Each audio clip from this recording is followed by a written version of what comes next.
All right.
All right. Back to it here.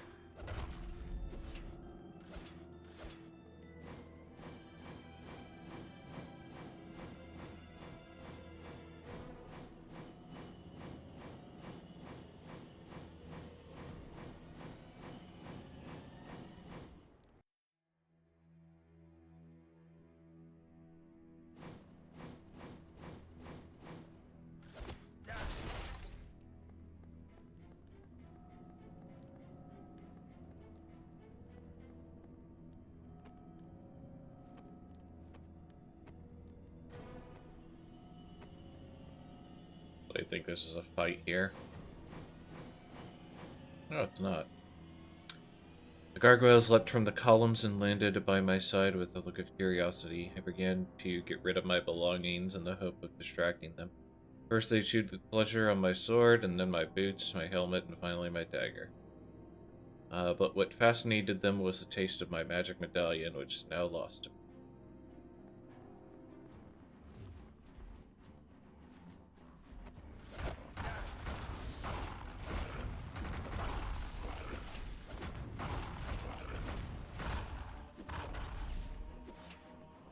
Easy game, easy life.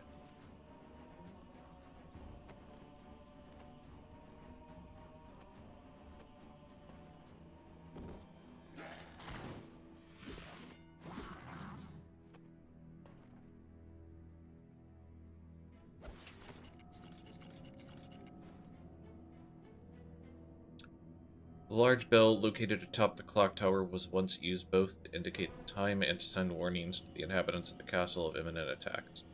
I pray that the day comes in which its throng is heard again as a sign of victory of light over darkness.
What do they want me to do here exactly?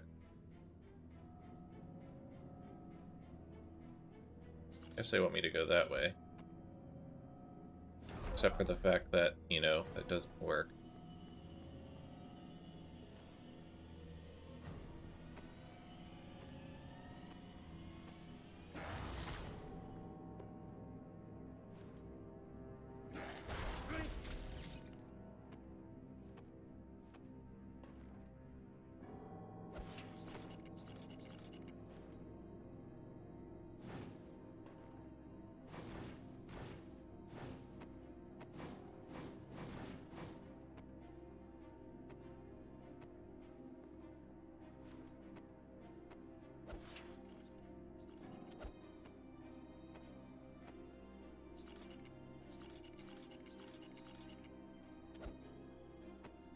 Excuse me? Okay, so it just flashed the thing, but didn't allow me to actually swing. It's funny because I've never actually... I haven't done this the normal way in quite some time. It's funny how much stuff just doesn't work even when you know where you're actually supposed to go.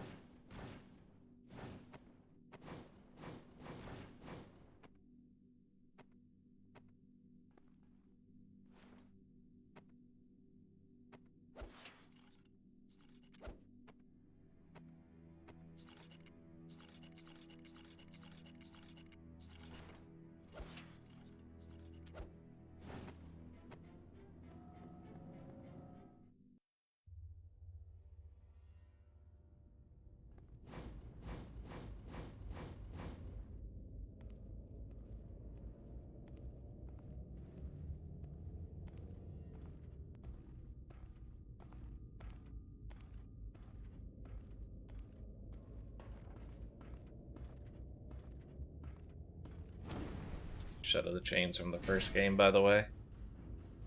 Look at what you've become. You don't remember me, do you?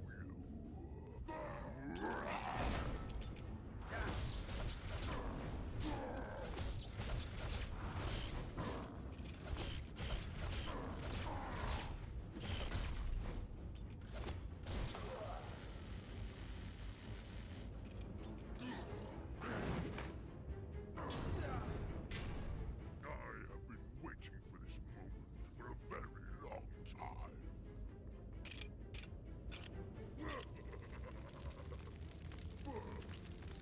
And die!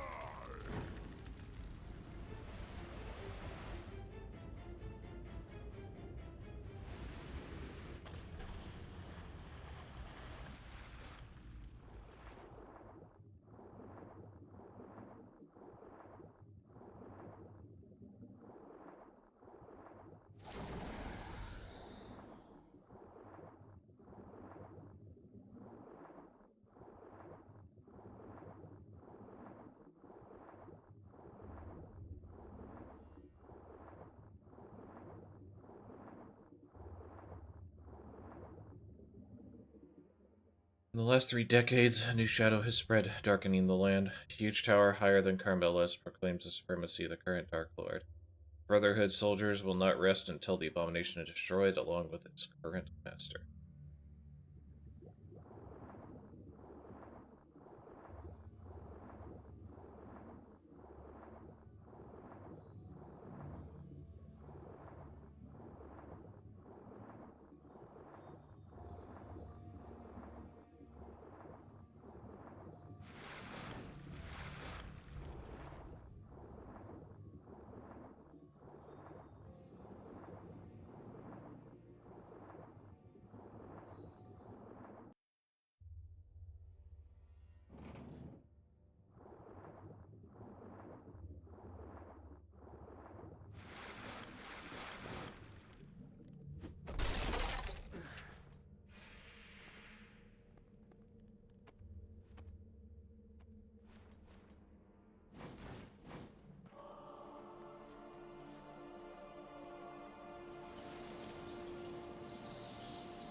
obtain the bat projectile.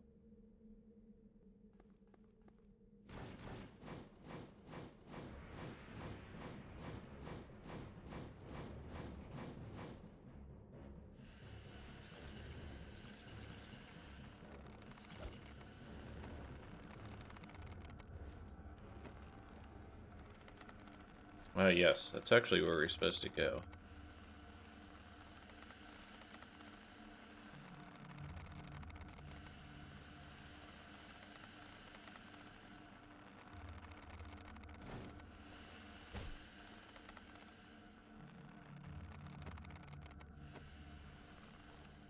Yes. That's our break point for that. Hello, Doozy. Scattered through the castle, I've noticed strange doors adorned with the shape of the beast. Based on my research, these seals seem to have been installed to limit access for the weaker creatures to certain parts of the castle. I wish I had the strength to break them and discover the secrets hidden on the other side. What have you been up to, man?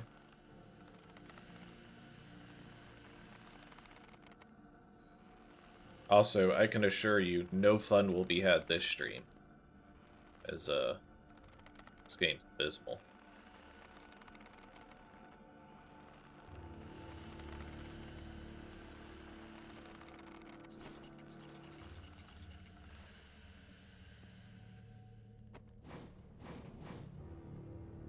But I wanted to refresh myself on the story for a event thing.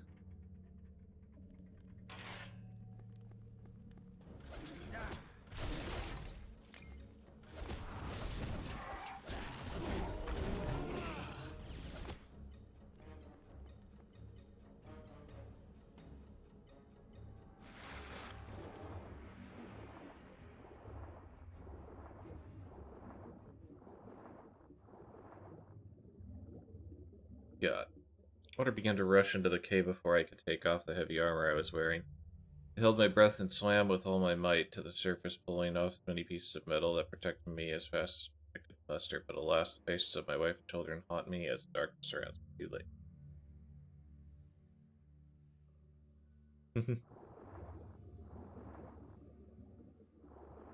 Yeah, I've run this game before, so like...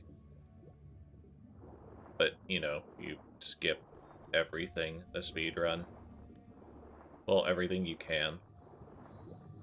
I'm trying to remember if there's certain things that are worth checking out, and just don't remember, quite frankly.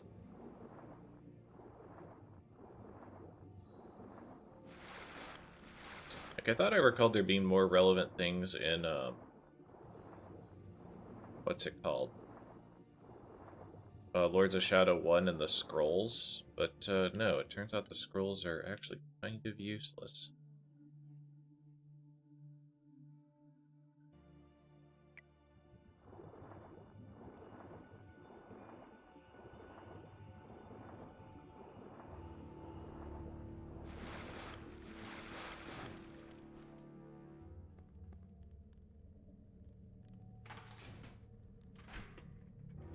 Never seen this game before. You know, I don't want to color your opinion too much of it if you do decide to play it, but it's one of only 2 Castlevania games that I think is actually bad. So, you know.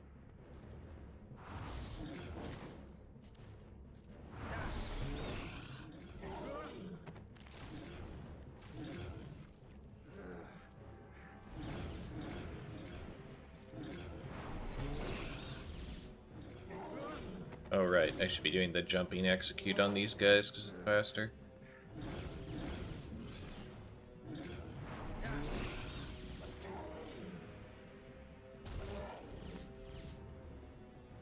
I think that's enough.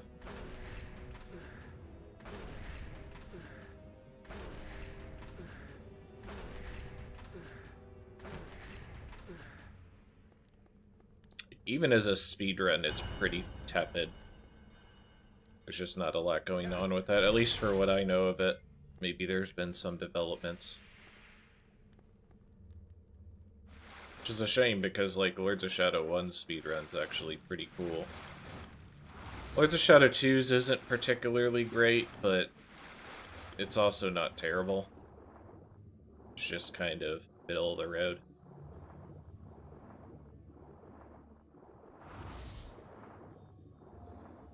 But this game tries its damnedest to be a Metroidvania and manages to be pretty boring as a result.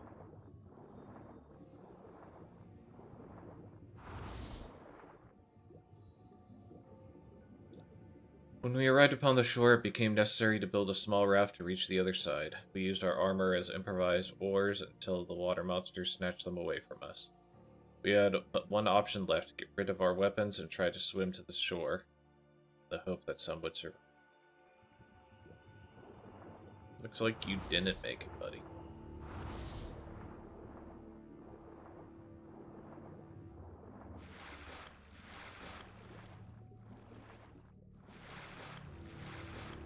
Dracula X is definitely on the borderline for games that are kind of bad to me, but I can't call it bad, it's just fine. My main complaint with Dracula X is enemy placement and enemy HP values seem too high, for like dorks. But it's a pretty substantial problem. This game has a bunch of problems. I mean, very quickly you can pick out that, you can skip a lot of enemies, which doesn't mean that it's bad. There's a lot of games where you can bypass enemies, but the thing is that a lot of times there's just nothing for long stretches of the castle. And then you get locked into an arena to fight a bunch of enemies. So unlike kind of the better Metroidvania games where enemies are kind of interspersed throughout, maybe they block your platforming a little, you kind of have to engage with them a little bit. Not so much in this game. In this game, you can bypass almost every single enemy except for when you're locked into an arena like this. Funny enough, even though I'm locked in here, I think that this particular arena, there might be a way to skip it, doing some type of damage boost. But I don't care enough about this game to test stuff like that. And I don't think 3DS has a good enough emulator yet with, like, save states and stuff. Maybe it does.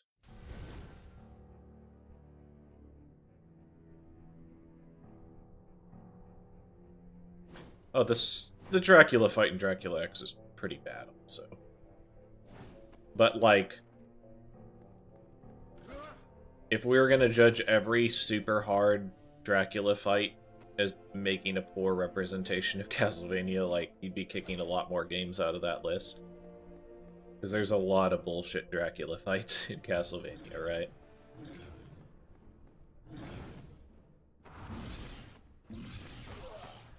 Okay. I didn't remember if that was a dead end or not.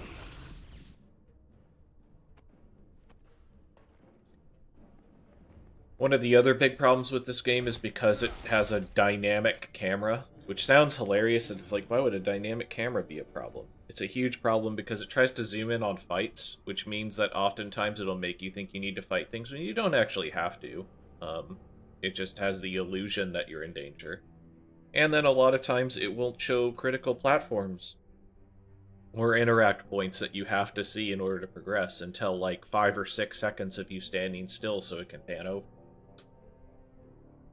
My superiors demanded I search for these rusty pipes to look for the corpse of a missing comrade. Apparently, he was the bearer of an important message. Sadly, all I found is a scroll consumed by him.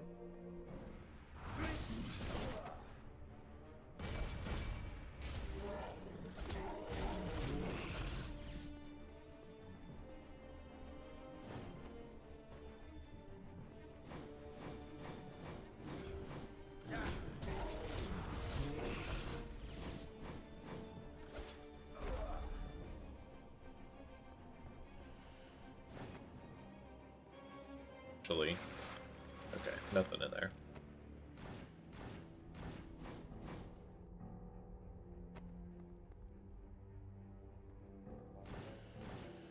Nice little empty chamber there filled with nothing. Nice not seeing where the interactable point was until seconds later. Same thing here. Literally can't see that ledge or that I can interact with it until I hold up. Very cool.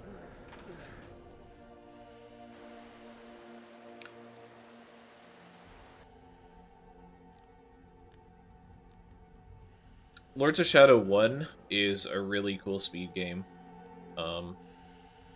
Mirror of Fate is not very good as a casual game. In fact, it's bad, like I said, and as a speed game, it's pretty lackluster. It's important to kind of make that distinction, I think. Because there's a lot of games that are really, really crummy casual games that actually have really cool speedruns. Huh. I actually...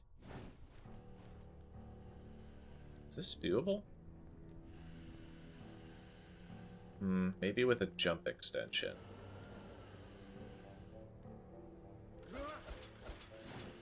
No. I would fall. Okay. I was kind of curious about that. Like, there's a bunch of things that I think you could skip in this game if you could just get a little bit more height, or if the game was a little bit more lenient, but there's a lot of invisible walls everywhere here.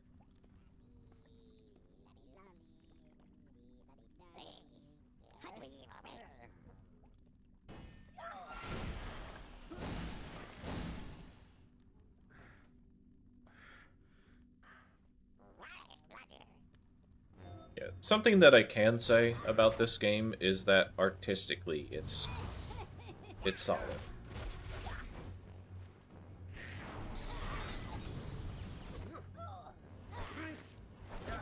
Like, it does some really cool stuff artistically with the game, particularly since this was a 3DS game, so there's a lot of limitations with that. Oh, just keeps running, huh?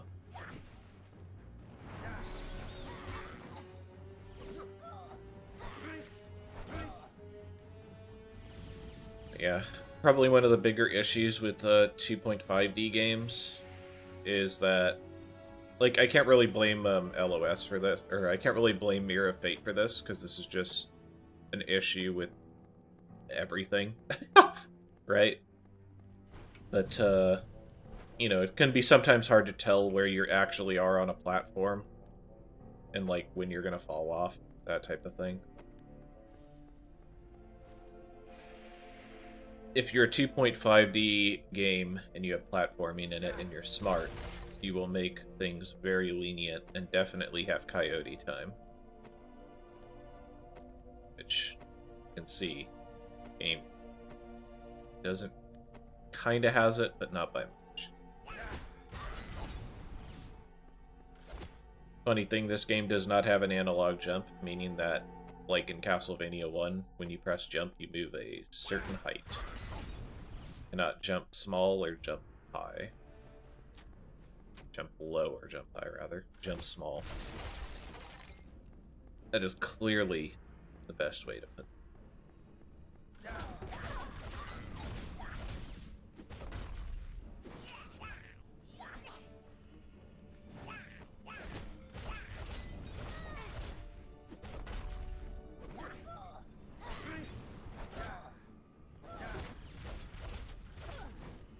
Let's screw this. I don't actually need to fight you guys, do I? Yeah. The wound is going worse and the infection is spreading. I feel too weak to fight and cannot recharge my magic medallion. All I can do now is sit and pray that my soul will join the rest of my comrades quickly. Riveting thing.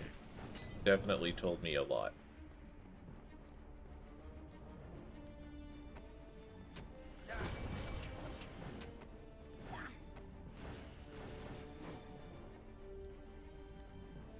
The wolves fell upon me with savagery, throwing me violently to the ground. One of them squeezed my neck in its jaws, somehow without breaking it, as if it wanted to force me to watch as the rest devoured my entrails. Feel each bite rip away a part of my flesh. Strength, my...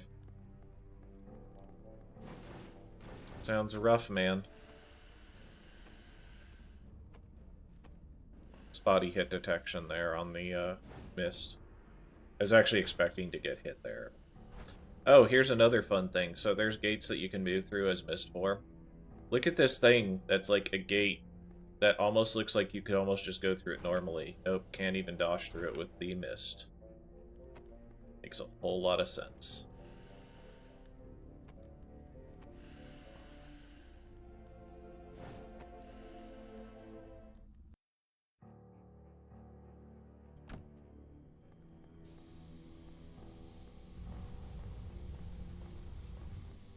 So I definitely feel like there's some weird stuff you might be able to do with these boxes. Unfortunately, there's not a lot actually going with these boxes because it's only a couple of rooms. This is kind of another issue. This is something that's kind of in a lot of Metroidvanias. I have a lot of respect for Metroidvania games that, like, recycle concepts, but in a good way. Like, present them in new ways and keep them fresh and interesting as you play through the game. A good example of that is Guacamelee. Does a fantastic job of that. However, this game will introduce these blocks, and then we will never deal with them again pretty soon. They are just here for this one section. And it's not particularly engaging either, since most of this section is just tutorial stuff anyway, showing you how the blocks work.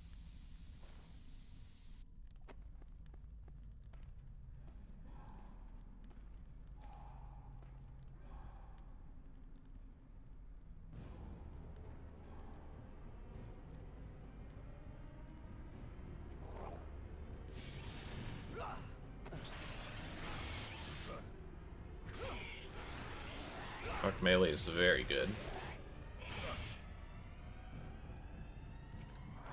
It's another game I also used to speedrun.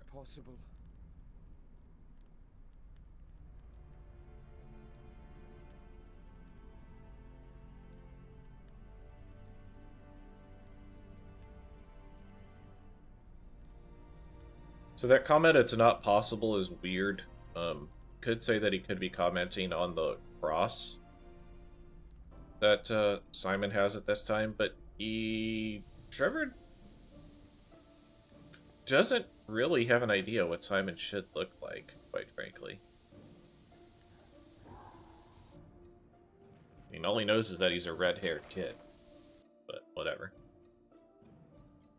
Yes, clues. In case you are too stupid to solve the puzzle.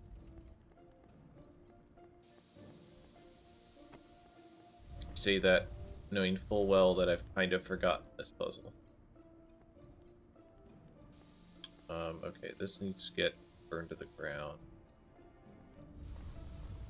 I think I need to do this.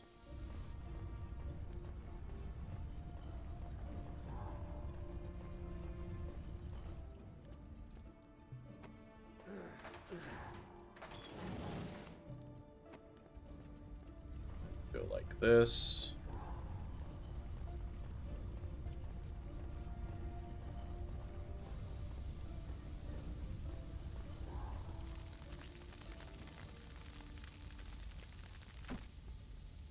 Yeah, I mean, that's kind of life also, right?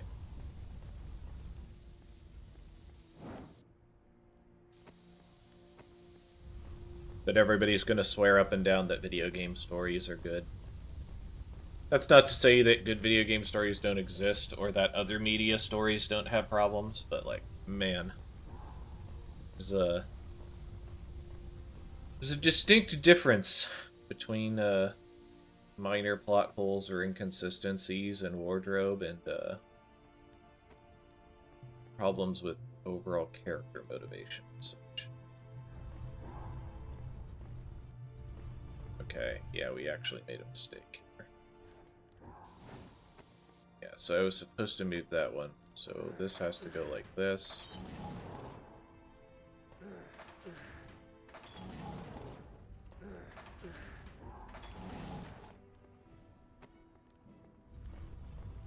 You leave that off for now because... Oh, so here's like an example of the weird stuff you can do with this. You can kind of launch yourself higher like that.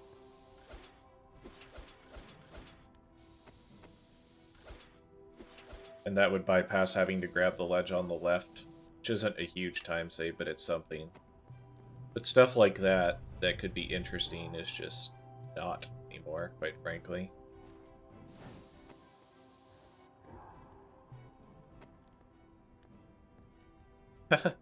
Highlighted switch there, even though I can't interact with it.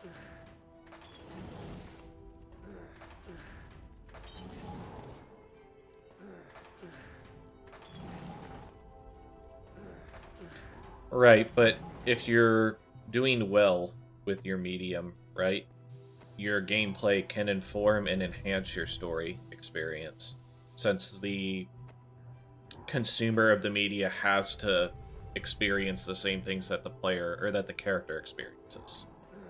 So you can leverage that to tell particularly interesting stories and stuff like that.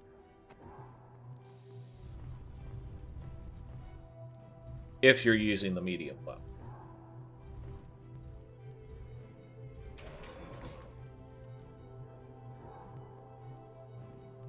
That being said, 1000%, your game has to come before your story. It's a video game. You aren't making a book. Okay, so now I need to do this. What's up, Nick? Hopefully you're well.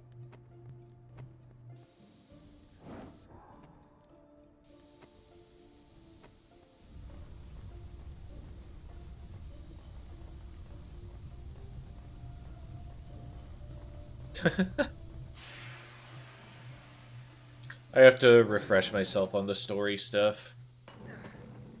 So they're gonna have, like, I'm gonna be part of a, like, series marathon thing.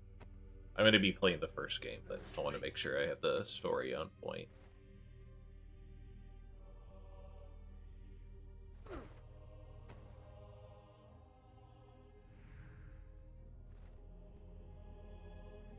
Is it him?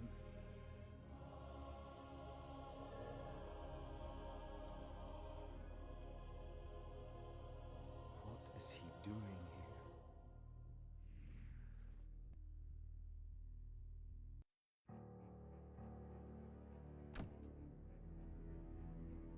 here?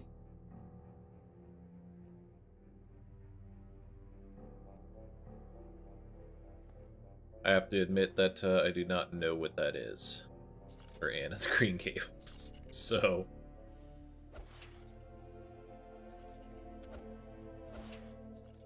by the way, that attachment point wasn't showing up as I was swinging, despite being the critical path that I had to take in order to get over here. Fun, huh? That being said, you know, it's the path back, so it's not the biggest deal.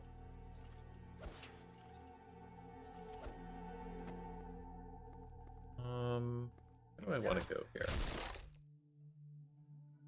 Yeah, I've already explored all this. Yes. I guess I could check down here.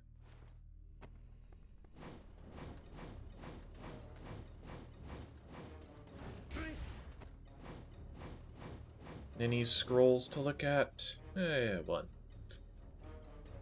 A mysterious voice invited me to sit down. I had the perfect front row seat. The show began with a procession of wooden figures depicting the sad tale of the toymaker. The show ended and the curtain closed. I applauded, lost in thought, and without realizing that beside me sat dozens of puppets, all applauding along with me.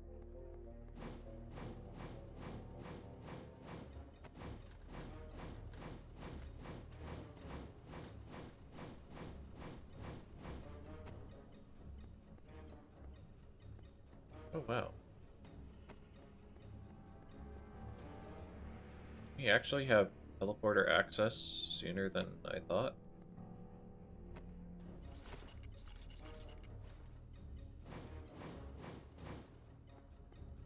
No, okay. Of course, of course.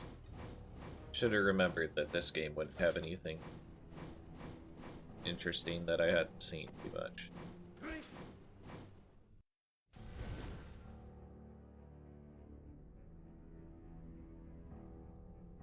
Junji Ito stuff? Gotcha.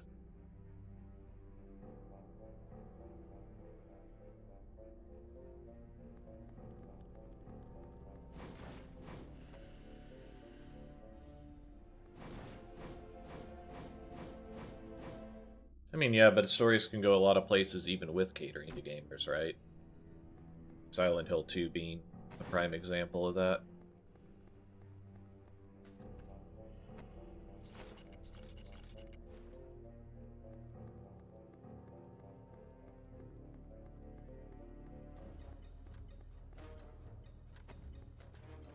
Also, it would be remiss to say, like, a simple story told well is better than a convoluted story that falls on its ass. A firm believer in that. That's why, like, I actually have a lot of respect for RPGs like Lunar that are, like, really, really basic fantasy stuff, but it does it well. That's fine.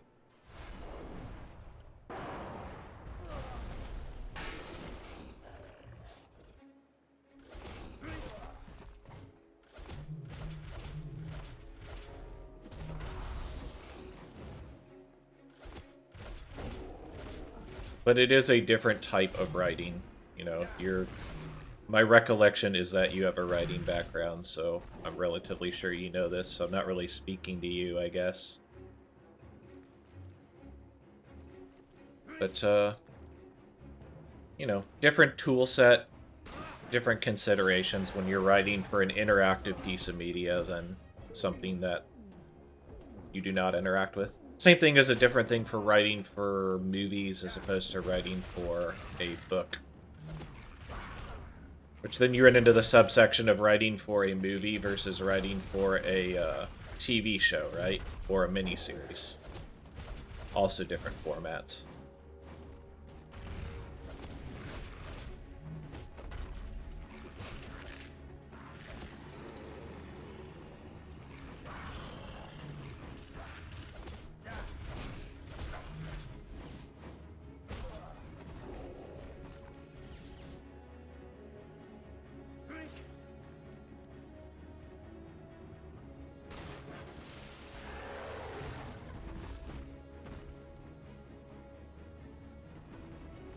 That's an interesting concept, that the story can become tertiary, or the game can become tertiary as a result of it. I'd have to think about that more. As I mentioned, though, I definitely think since you are making a game, the game has to come first. But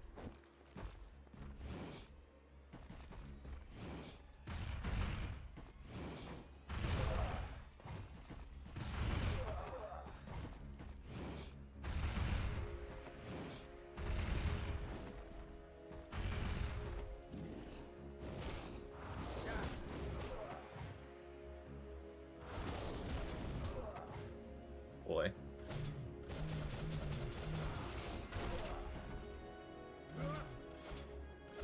Kind of forgetting what the most efficient way to do this is, and I definitely didn't do it, because I got another phase of this.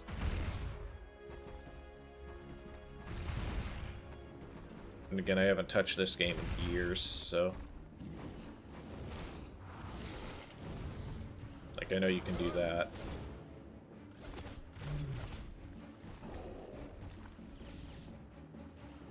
Yeah, exactly.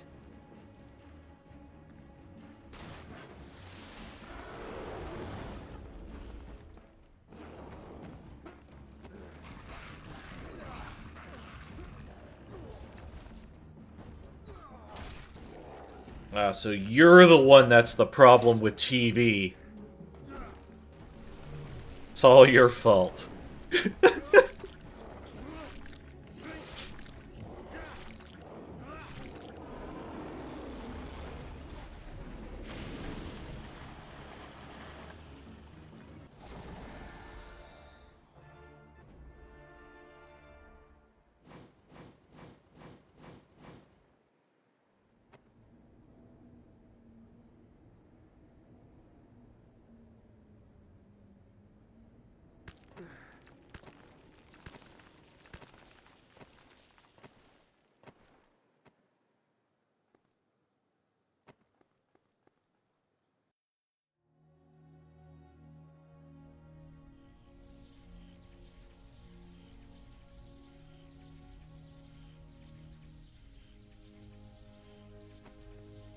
That's not true, Nick.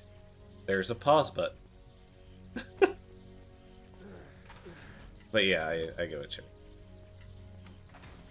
I think the more relevant hurdle that you run into when writing for something that's serialized is like you can't necessarily guarantee that your readers are going to jump in at the very beginning of a story, which creates its own problems.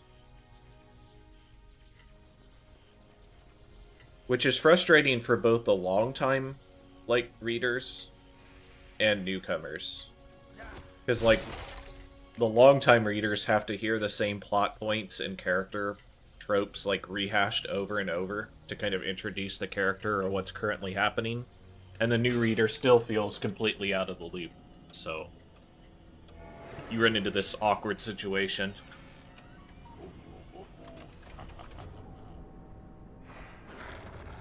Your solution to that is supposed to be arcs, but arcs have their own issues as well.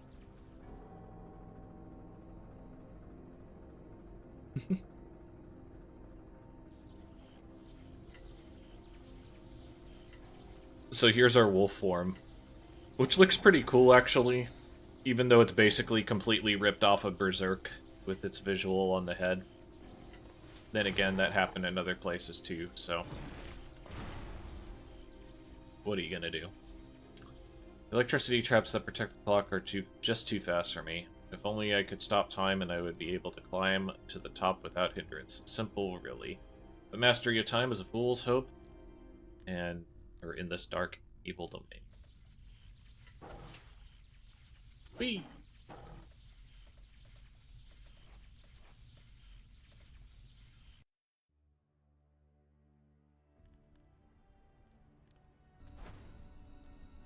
Yeah.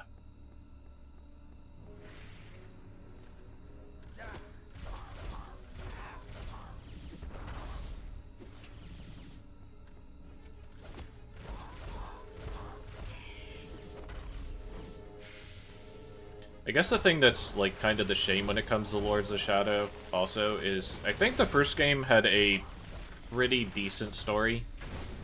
Couple problems here and there, but for what it was trying to do, it did it well, I think.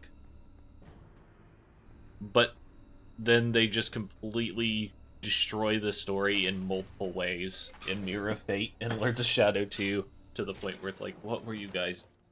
Like, why would you just...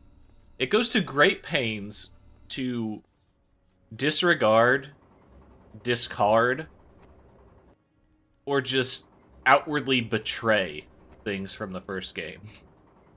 Which is like, if you went out of your way to make a game that's a sequel to another game, why are you doing this?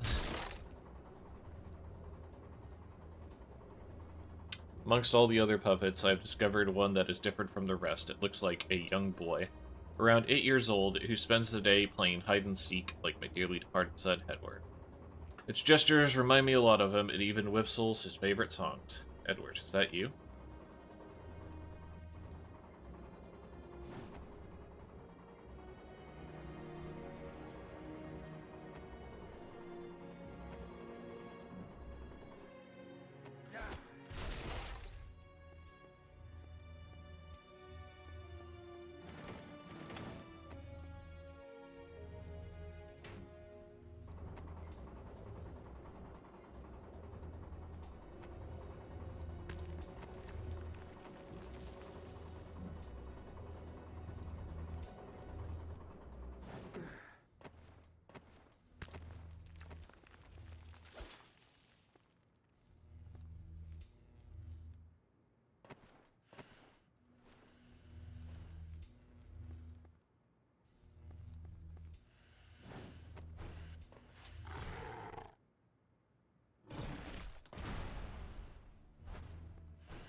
I've studied the puppet manufacturing process carefully. First they cut the wood, and then they polish them.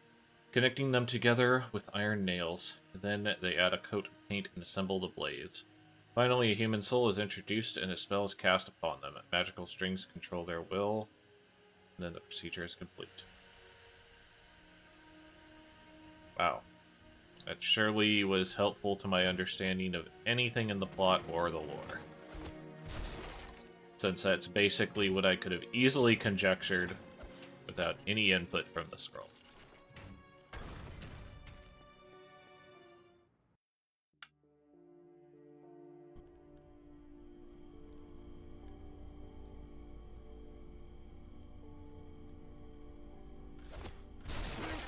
No, he rids himself of the curse of Dracula. He himself is,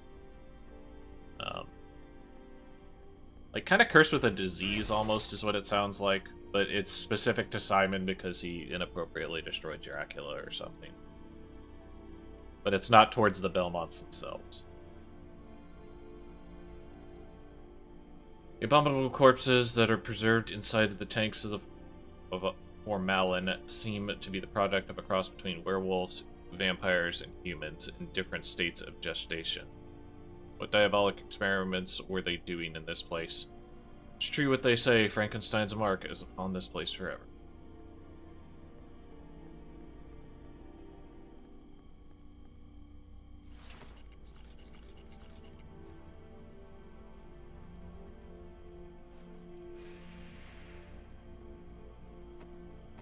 I mean, now what's the bigger contradiction is, like, Dracula, by lore, is supposed to come back every 100 years. Which I don't think they've ever broken, except for the fact that, you know, constantly someone does something to resurrect Dracula and he gets around the 100 years thing. There's always someone that does the thing.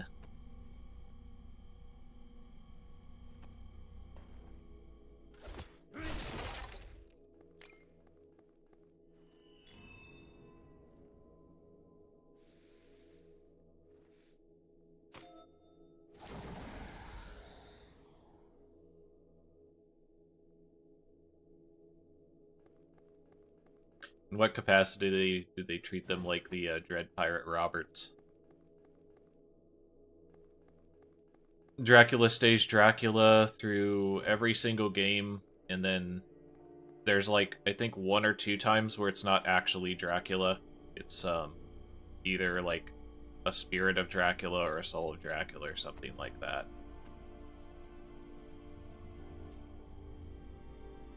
It's not always Vlad Tepes. Per what?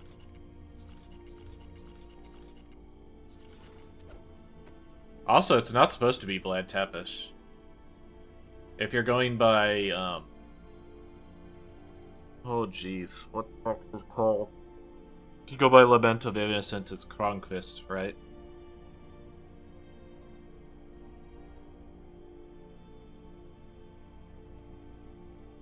But then you're dealing with Castlevania canon, and boy, is that a losing proposition.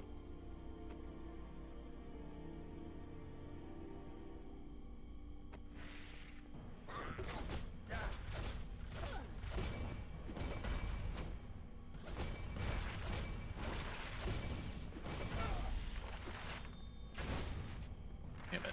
Trying to break the books. You don't actually fight this fight normally. Kind of annoying because of that. Oh, we got 2 of them, huh? Nice. That's not what I wanted to do.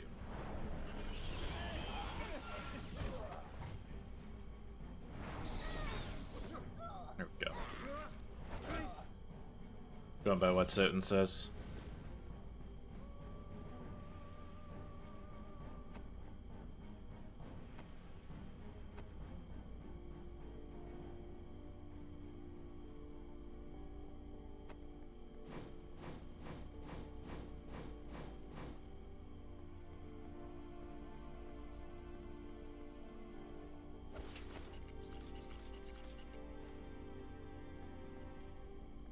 Does it say that it's Vlad?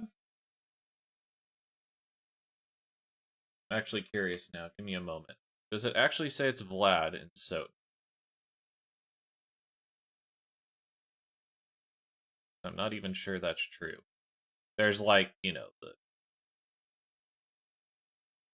there's like items. Well, I guess it's fair if the items are there. That's close enough as an admission.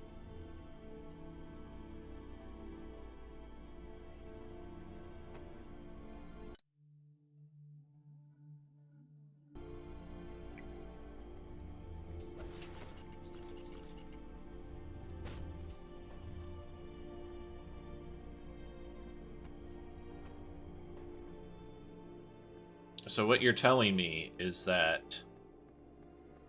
Okay, it's not the Dread... Okay, so you know how you reason that then, Doozy? It's not the Dread Pirate Roberts. Okay, you ready for this?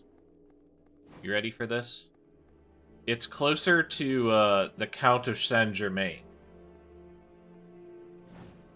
Except, you know, if people weren't enormous liars.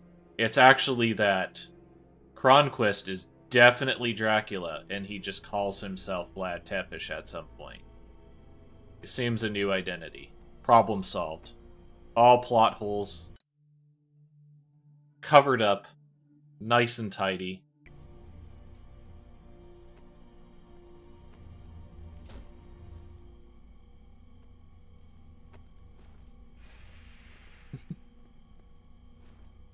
Just assumes a new identity every 100 years, or every few hundred years.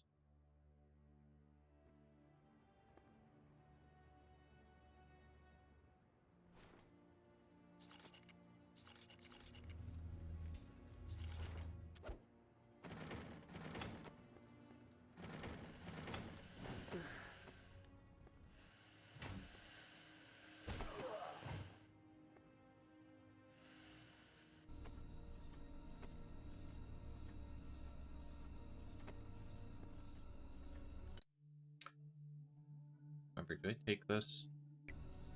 Might take this. But, I should probably check this out.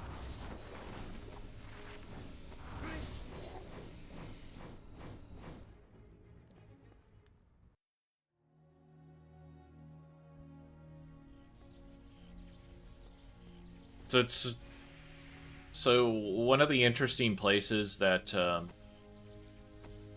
Lords of Shadow 1 goes with it is it's less about beating up movie monsters, although they do have kind of their views on certain ones there, and it's a lot more closely tied to, like, I guess you could say, like, folklore and fantasy. Like folklore and dark fantasy, rather than horror elements. Not at all. Like, there's plenty of nonsense. It's just, you know, let's go ahead and target the things that are actual problems with stuff. I've gotten that plenty enough with people just not understanding certain facets of the Lords of Shadow story.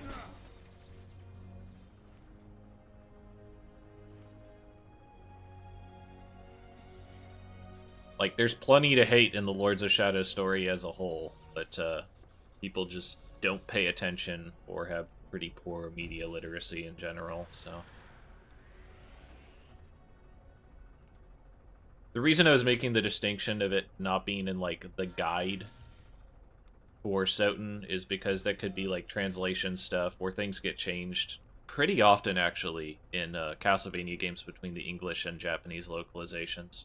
But, I mean, the fact that all of the relics are called Vlad relics, it's pretty telling that he's supposed to be Vlad Tepes.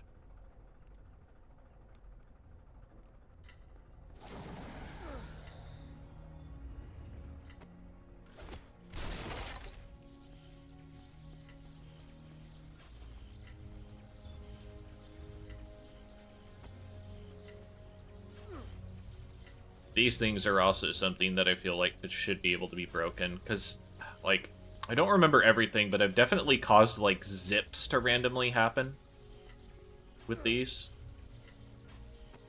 And they're a relatively fast form of movement, so I feel like those are primed to break for something also.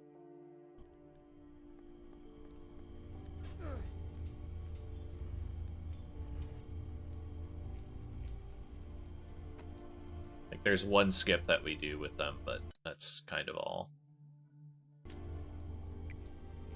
Let's see.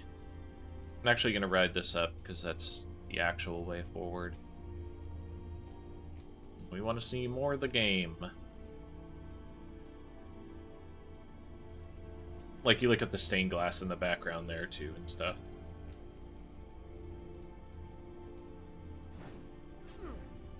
And there are a lot of interesting things, visually, that this game does with what it is given for hardware. But that's all I can really say is positive for this game.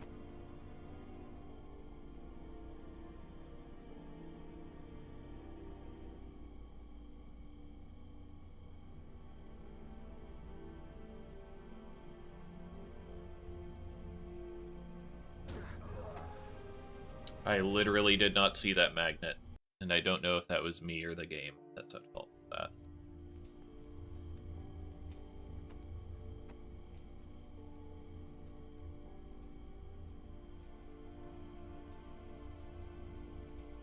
This is the PC version. It was originally on 3DS, yes. Which explains a lot of really weird artistic choices in this game that you're like, why is this like this, or why is this like that? And it's because of the necessity to add 3D stuff. Okay, yeah, I just missed it. I was wondering if it actually showed it.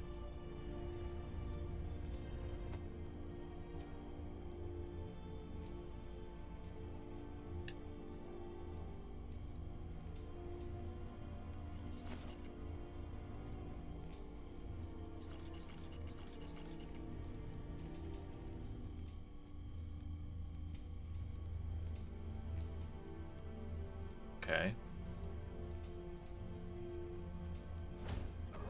Yeah. Okay, so I need double jump for that, I guess. Because there was nothing that I saw to interact with there. Alright.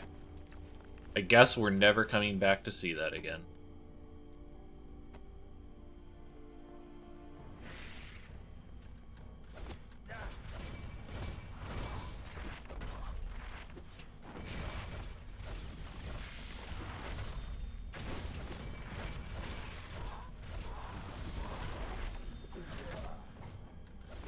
Very engaging combat. Get the strong AoE move, use the strong AoE move.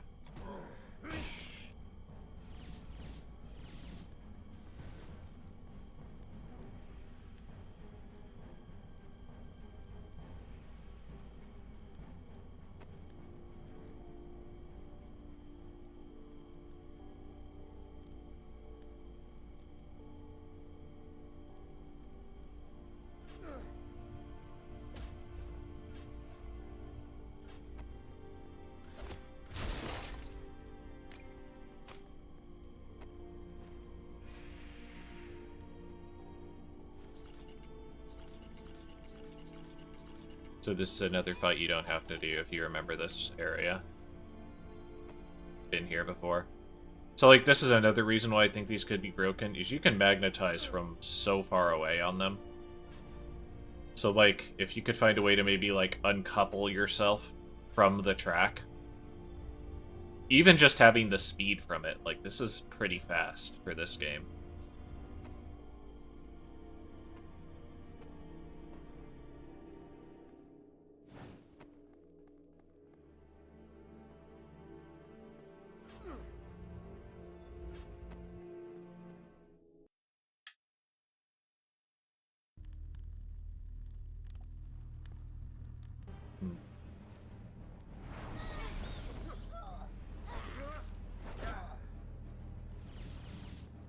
I will say something that I am kind of proud of with this game is, to my knowledge, I was the person that...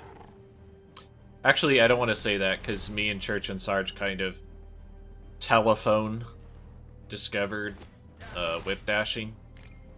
Like, we found out on our own. But basically, you dash at this speed, And I found out that if you mash whip, you actually recover faster. And then I found out from Church and Sarge, he found it out his other way, that you can actually just hold whip. And it does the same thing, so you don't even need to mash it anymore.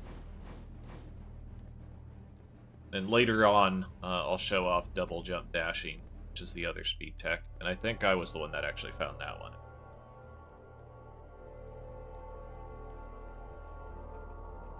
Same concept for that one, but a little different.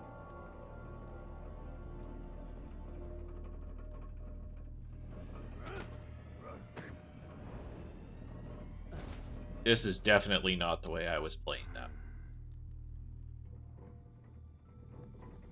This is just the hints, I think, right? Yeah, clues. I forget, can you actually... Yeah, you can break this. I didn't remember if you could actually break that line or not.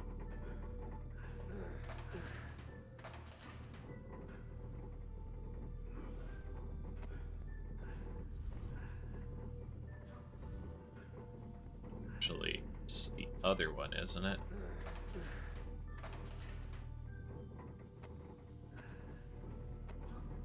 I remember the first time I did this, I went through the entire puzzle not knowing that you could go past the line, so I was trying not to kill myself the whole time.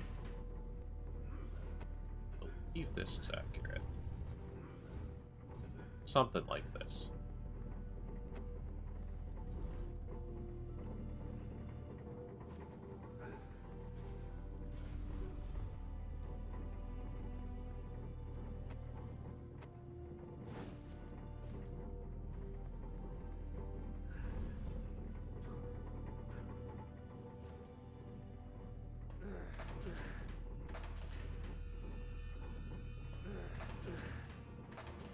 That's not... okay.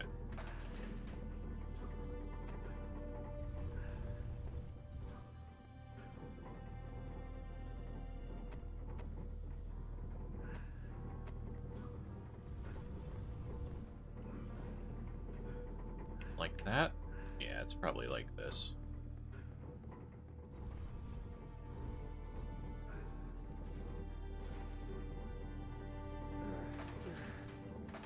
There we go.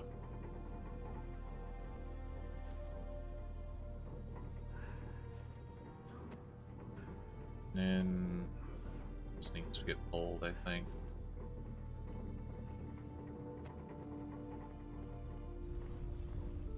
Right, that doesn't matter.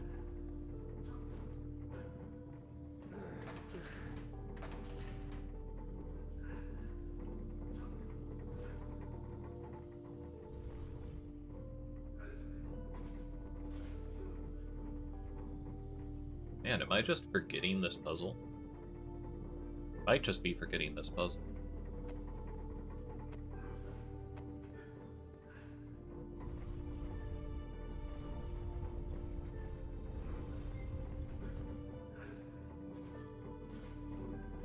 Okay. Let's go ahead and work this out. So.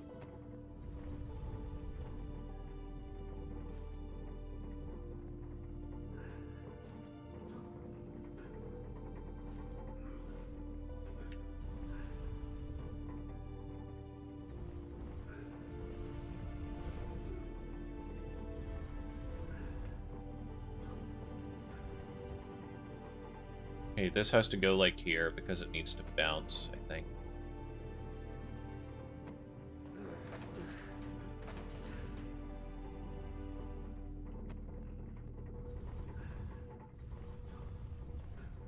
Okay.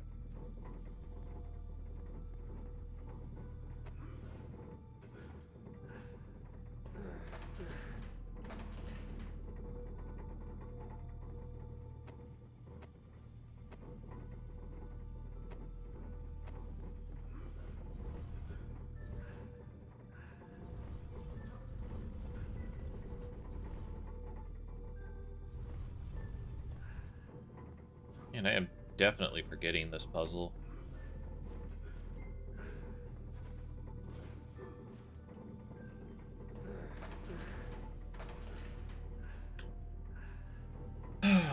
Okay.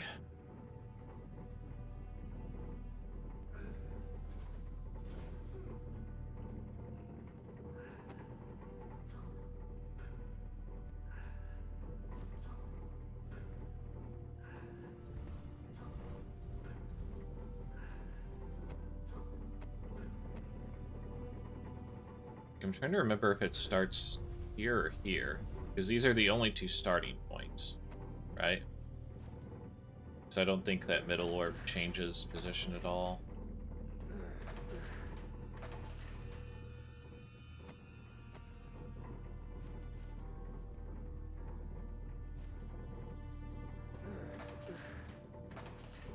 Yeah, so it has to be one of those two things.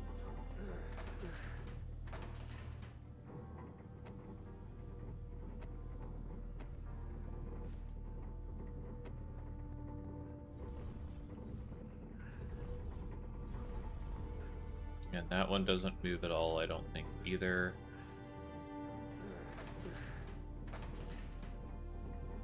Oh, it does. Okay.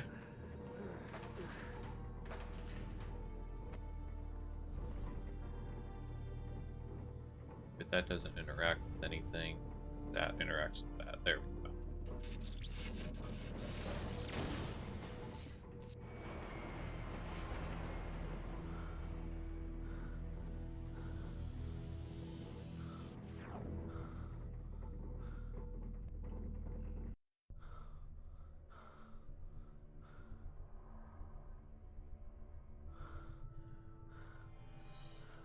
No.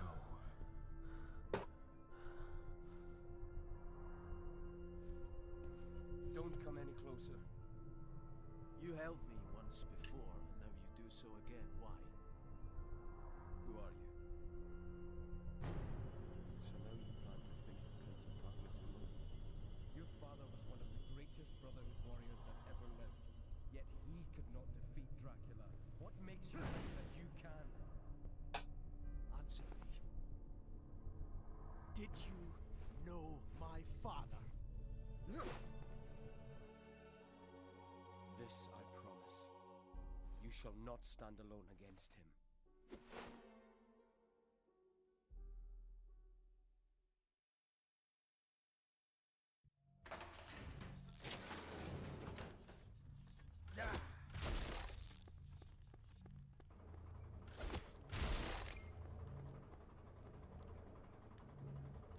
Seen an enormous beast carrying several human bodies. They hear their cries echoing in the dark. They howl in pain, begging for mercy, and some pray for their souls. Then silence. Must do something supernatural with their bodies, removing their souls so that the toy maker can use them for his new puppets. Okay. I think we can get some of this stuff done.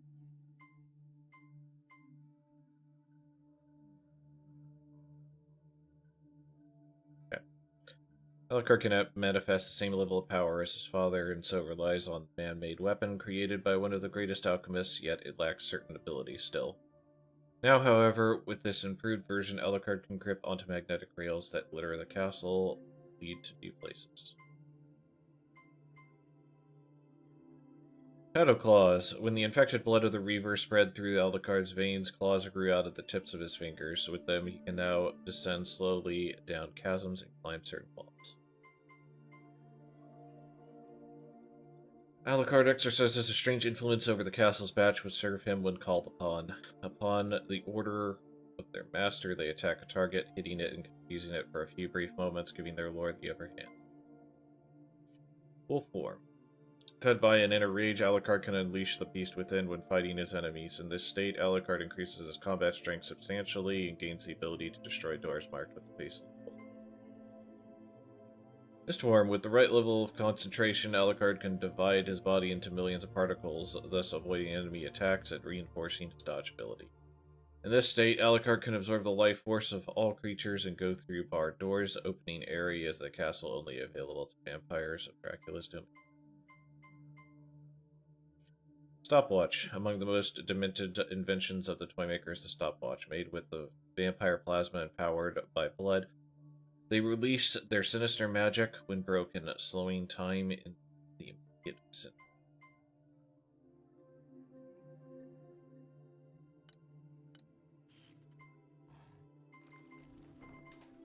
Alright, take it easy, doozy.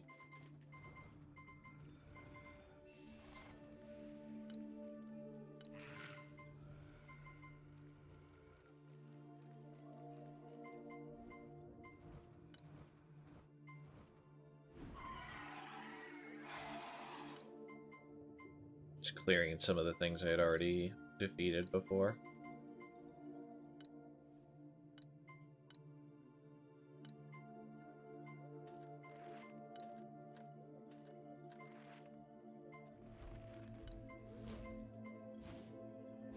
Didn't run into giant bats yet. Or nightmare vampires. Okay, so we're basically at giant bat. We did fight this guy, though. Reaver. The remains of the Night Watchman transform into a creature with a voracious appetite and insatiable need to move through the rooms of the castle in search of meat, with which to strengthen itself. Its putrid odor, covered with a dense mop of hair, hides the true nature of its supernatural form, formed from hundreds of corpses it has devoured. Daemon Lord. Although defeated and humiliated by Gabriel many years ago, a powerful creature has released by the... Okay, it's the wrong one. There we go. Daemon Lord resurrected. This is the one. The remains of the daemon were assembled by the Toymaker and made into a horrific parody of its former self. Despite the rage that still flows through its new mechanical joints, the beast has learned to control its demonic powers to hunt the souls its master needs for in his macabre experiments.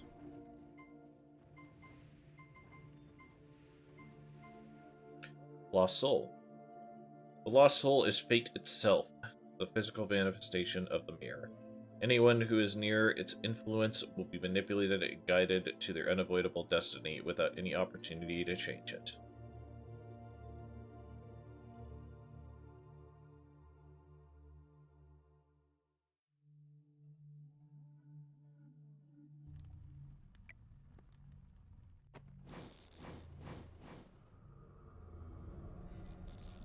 I knew it couldn't be that easy. Much better.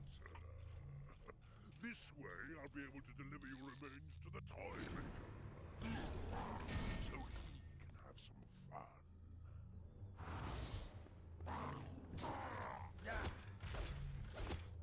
So, I remember a lot of how to fight this guy.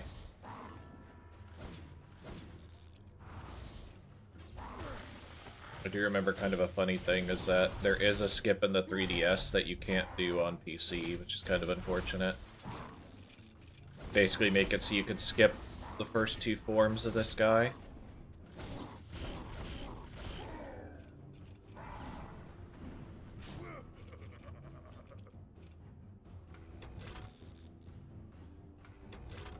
Thanks to you, I am now more powerful than ever. Let me free you from your immortality.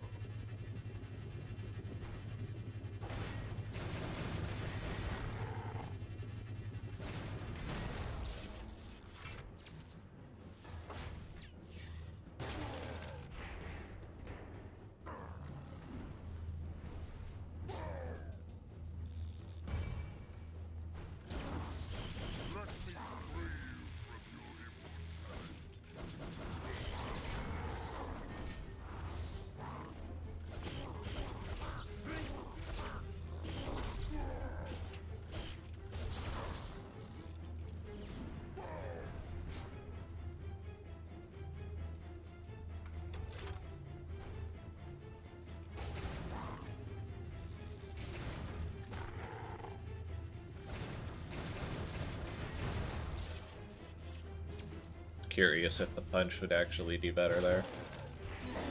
Didn't seem like it. Let's be done with this man.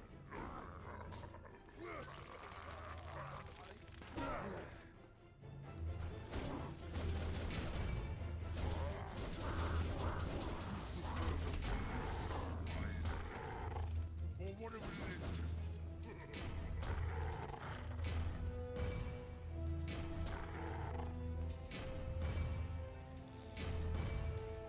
Done? go.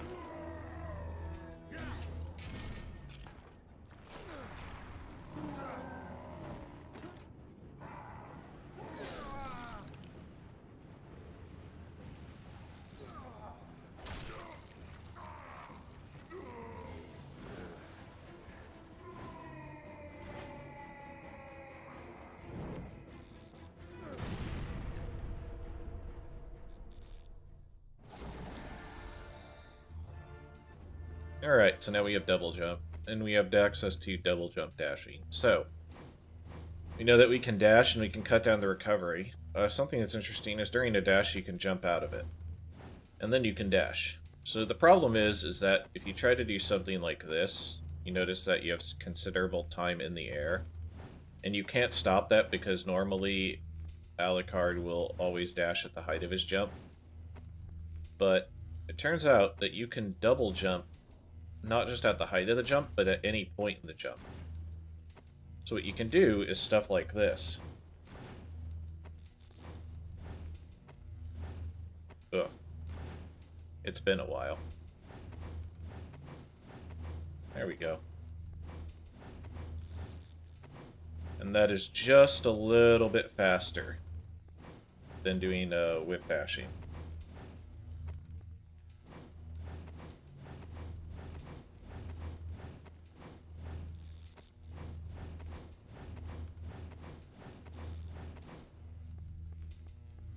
There's still times you do want to do grounded whip dashing, though. It has to do with slopes and such. But it's a nice tool to have.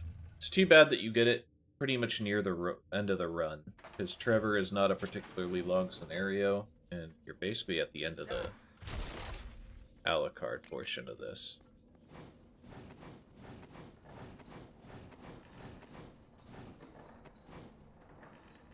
Now, if we could gain a little bit more height, we would gain access to that up there. And that thing up there is kind of a place we could gain a little bit of space on. That's the thing that's kind of awkward about the run, as I was saying, is that if we could just gain a little bit more height in certain places, then I feel like we could shave quite a few minutes off of this game. But I mean, that's the problem. Never gonna get that time.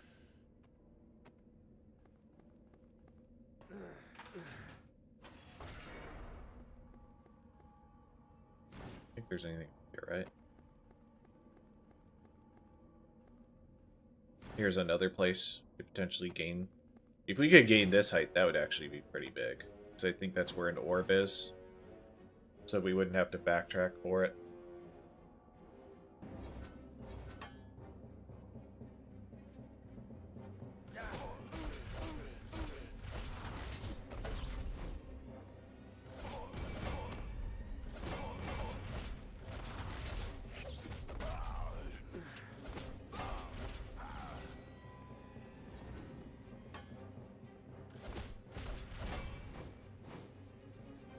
Forget, do bats work on you? No, you don't.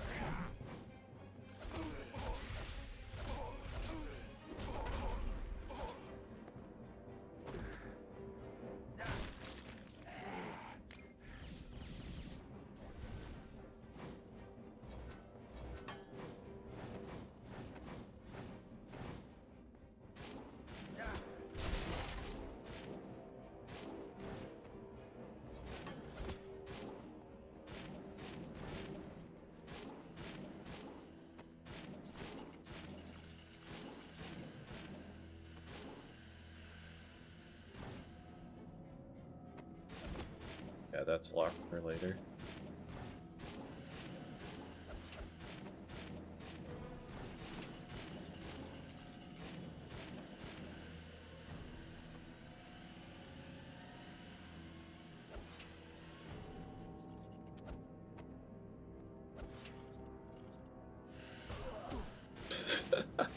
Oh, this game.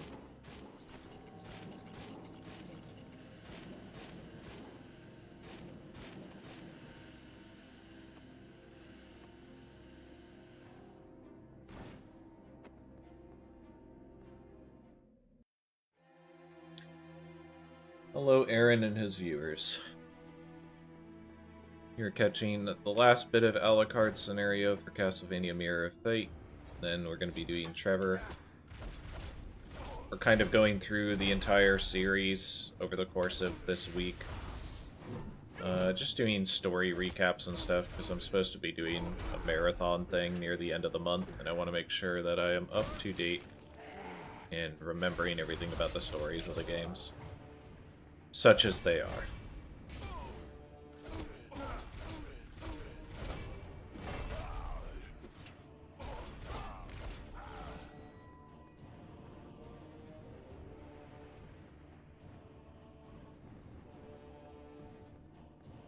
Also kind of trying to look at some of the things. So, like, Mirror of Fate is not a very good game at all. It's one of the 2 games that I think is a bad Castlevania game.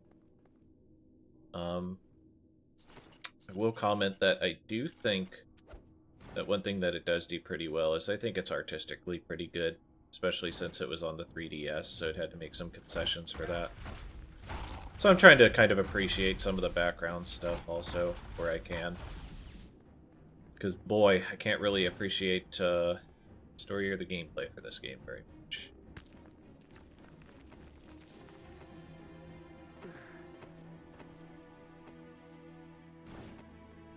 I think the last time that I was looking at your Twitch a couple hours ago, Aaron, I want to say you were doing Silent Hill 2 stuff.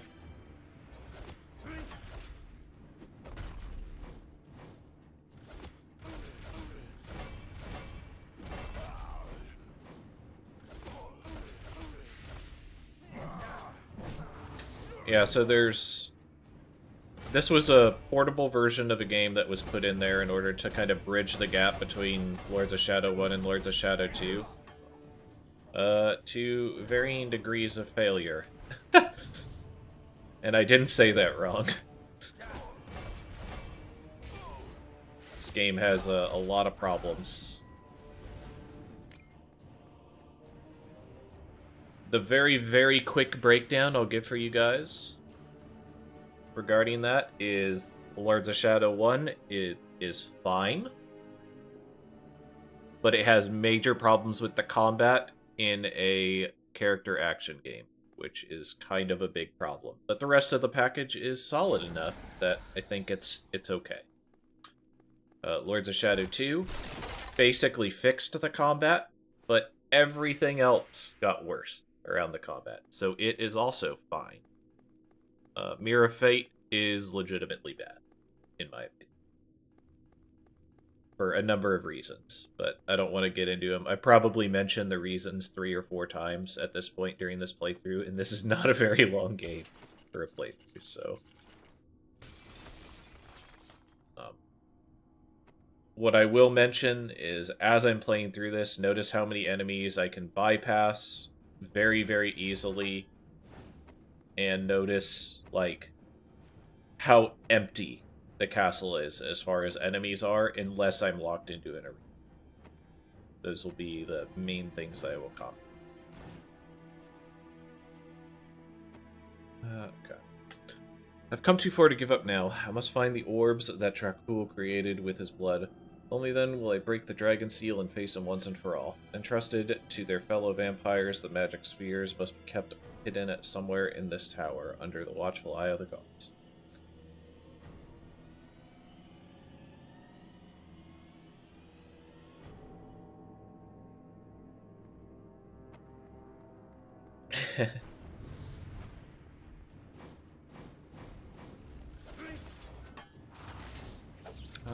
Yeah, this would be the best way to do this. I'm not really doing the speedrun route exactly through this, even though I know it, because I am trying to pick up extra scrolls and, again, see some of the game you don't normally see. But I am also not really trying to grind this out right now for stuff. So, see how it all works out.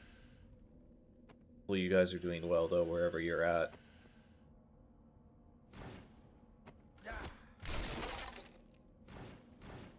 Hopefully those of you with significant others did not forget today and are now going to hear about it for the next month. those of you without a significant other, hopefully you guys enjoyed your day one way or another. And if you didn't enjoy your day, then just know that you're going to be getting 70% off of candy tomorrow. So just pay attention to that. Maybe you can score something good.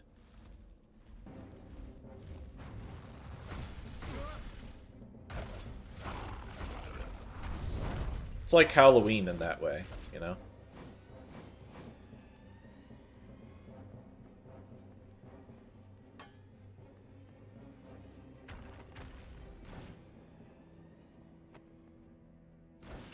So this is the place that I was talking about before, where if we had been able to get a little bit of extra height, it would have considerably changed how we could route this section.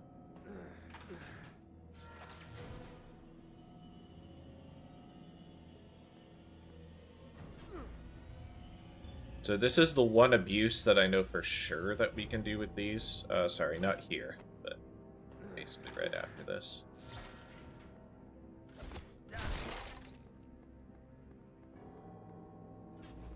So, normally you're supposed to do some stuff in order to get above there, to catch onto the edge, but it's actually possible. Come on. That. So that grab saves a little bit of time. That being said, I still need to open this door, which is on the other side of there. Still saves time to do that skip. But, I'll do this first. They came through the windows like black mist, carrying women under their dark wings. Those who were unconscious were laid on the table, while the rest were toyed with as they tried to escape. The game was a depraved version of hide-and-seek that always ended the same way, the girl's throat open and their captors enjoying their blood. Thanks for helping them, hero man, instead of just recording what happened to them.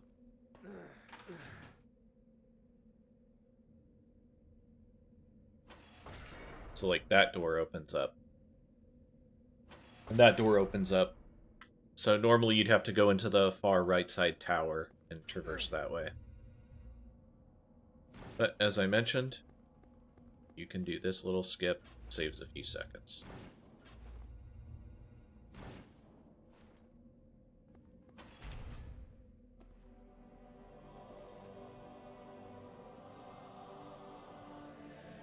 Don't ask where he put that enormous orb.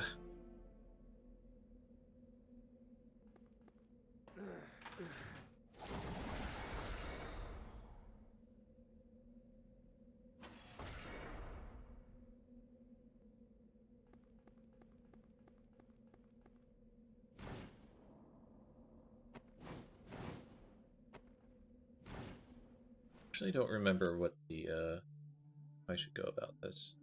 Probably just drop down, to be honest.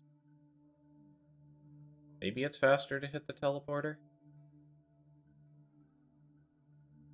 Probably faster to hit the teleporter.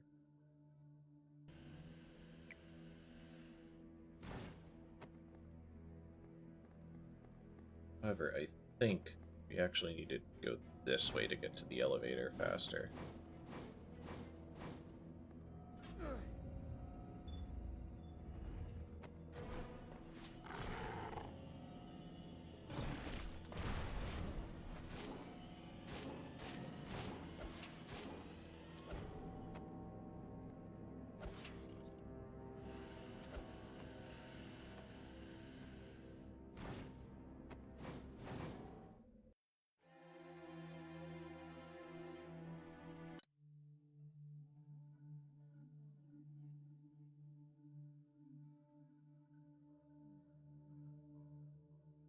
Nah, never mind. This'll be better. I reconsidered it again.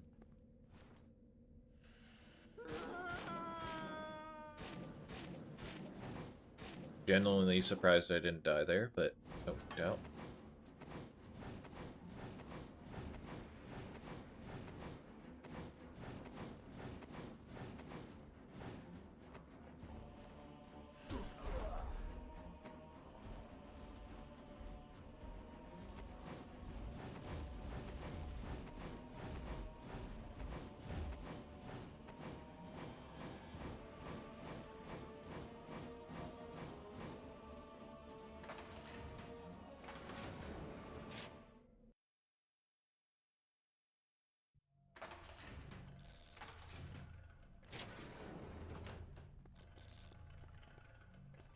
So normally, after you'd gotten the double jump, I think you're supposed to backtrack in the speed run.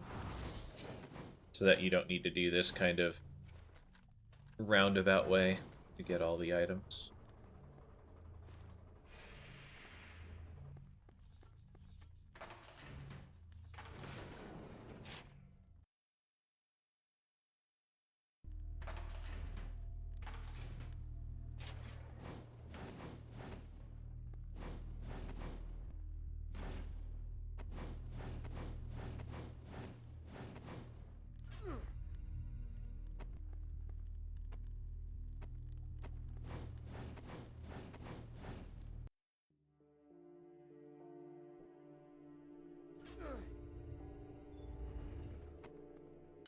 I believe I take that.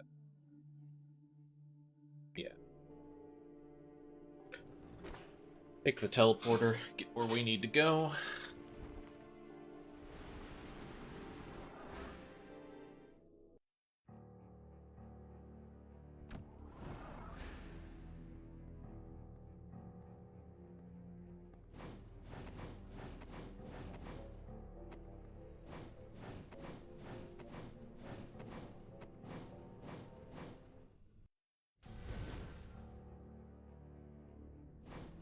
So this is another place where we potentially might be able to save some time, if again. But this one, you would need a pretty substantial amount of extra height to make work.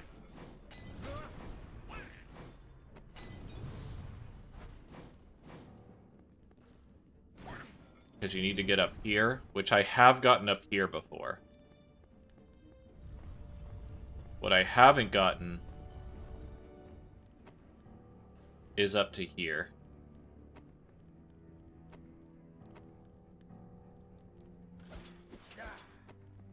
Because I don't think that you can.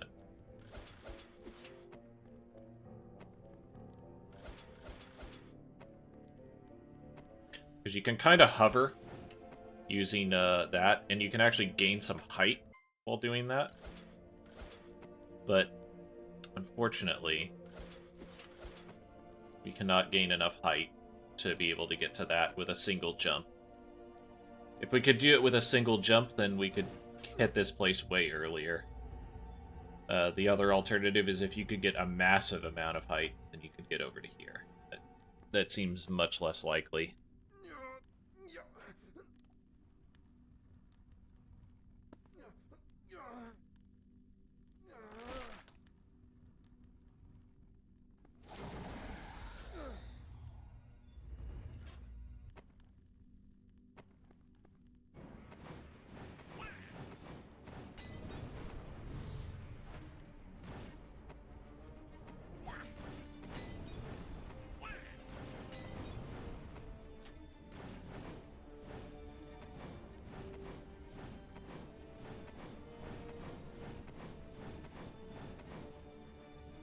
Damn, wrong way.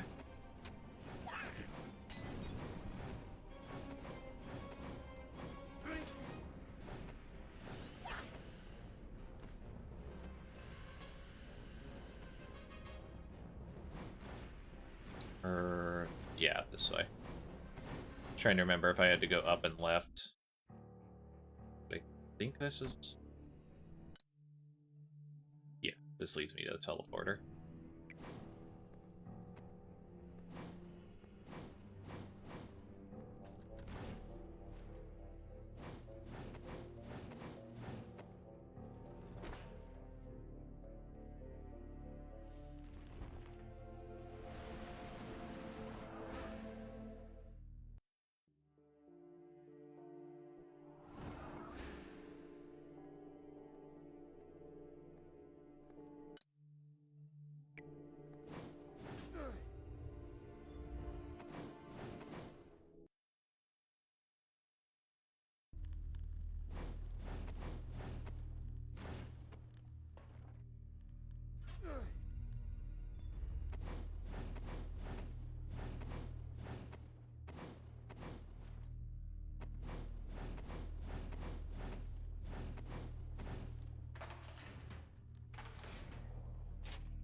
So after this, we'll have one more scenario to go through, I'm gonna say probably about 2 hours or so. Trevor's, I recall, being the shortest out of them by a substantial amount, just because he kind of has a lot of tools to start with.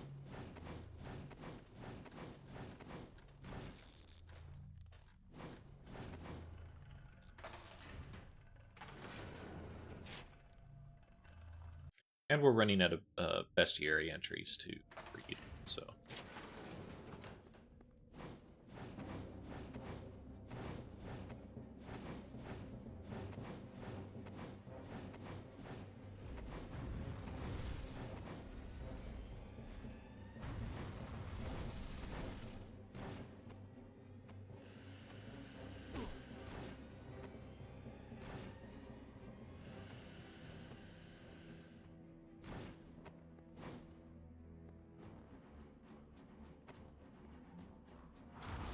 I wonder if this is faster.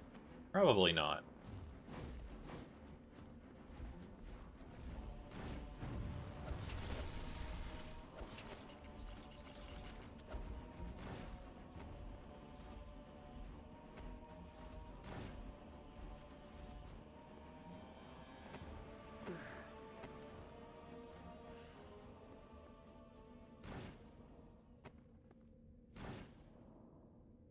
That's why it's not.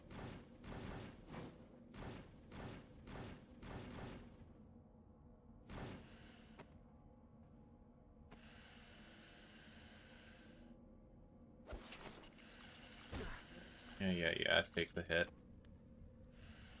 Very scary.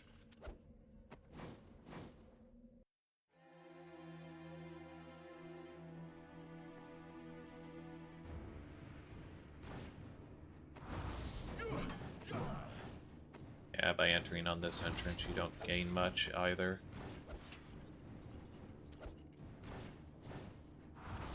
Okay. I'd appreciate if I could actually, you know, reach my destination this time.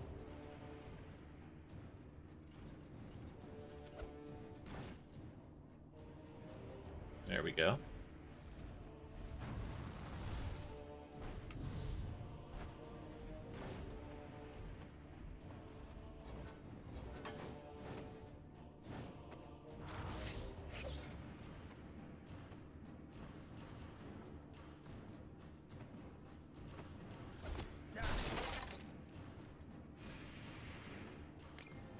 Time to fight Big Daddy Drac here.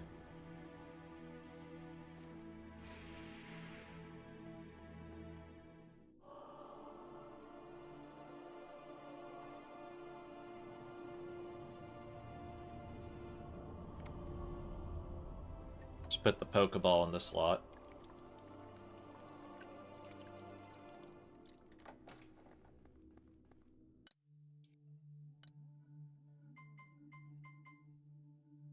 Sonic Wings. After partaking of the blood of the Demon Lord, Alucard has acquired the ability to invoke a pair of dark wings with which to make a second jump in the air and glide slowly to the ground.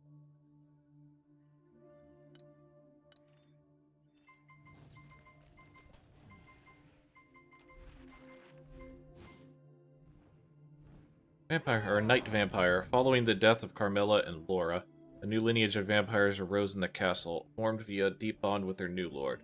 This species is characterized by its cunning, speed, and savage cruelty in combat. The next stage of vampire evolution has produced a species that is both beauty and beast with an insatiable bloodlust.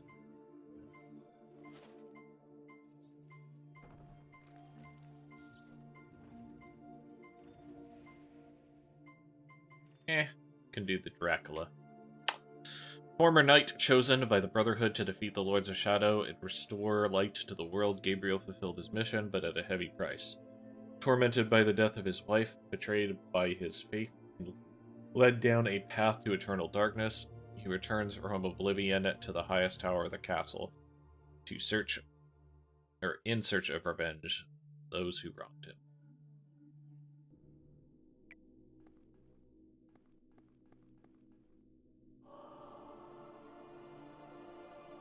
Alright.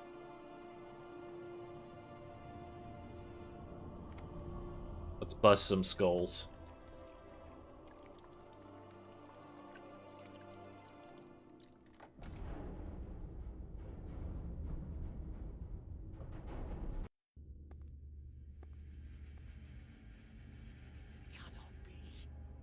Good of you to join us, Alucard. Father.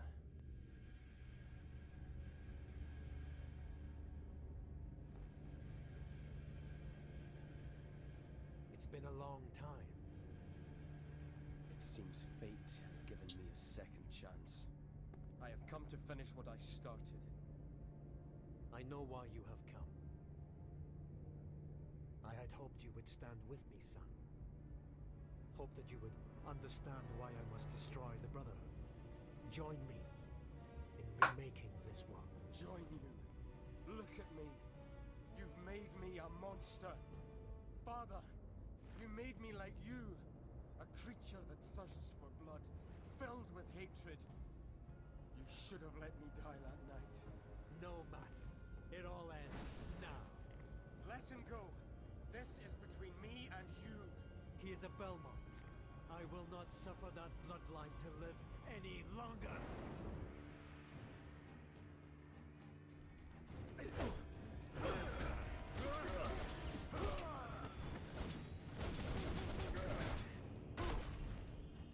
Give him a nice little beat down there.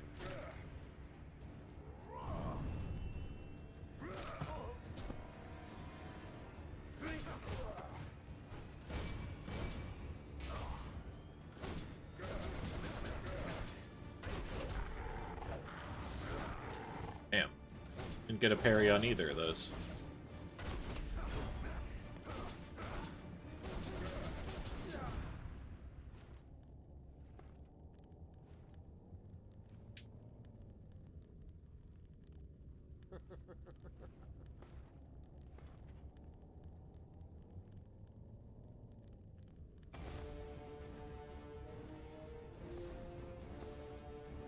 Deal with him, Alucard.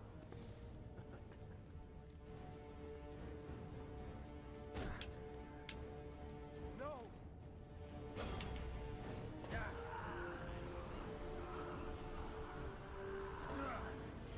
Alucard, release your anger. Do you need my help, Alucard?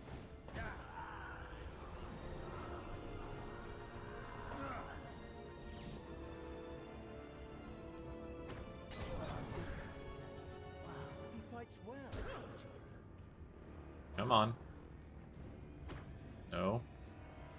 Give me the whip. There you go.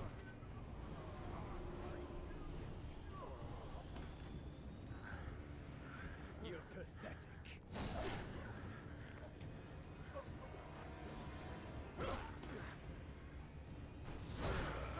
Now we can get the little double team. Father and son beating up Grandpa.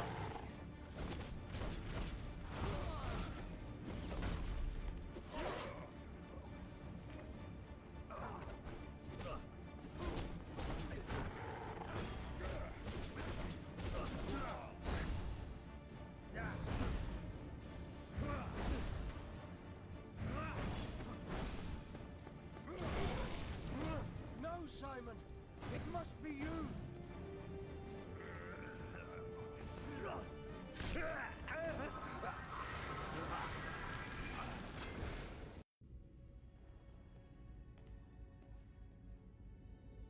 This is not how a vampire is supposed to die.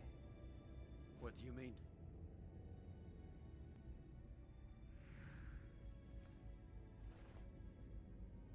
It wants the pendant you are wearing. Not a chance. It was a gift from my father. It's all I have of him. Your father gave you that without knowing its true power. As long as you wear it, you will not be able to decide or act entirely for yourself. Your actions will be guided, manipulated. Do you think you are here entirely of your own free will? Let it go. It doesn't belong to you. Just as it did not belong to your father.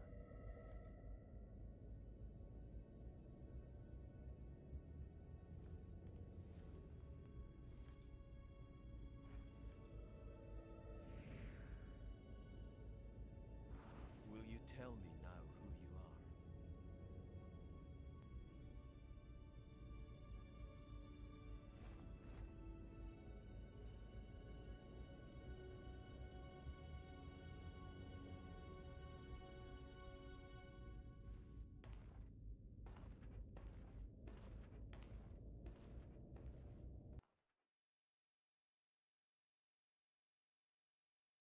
All right.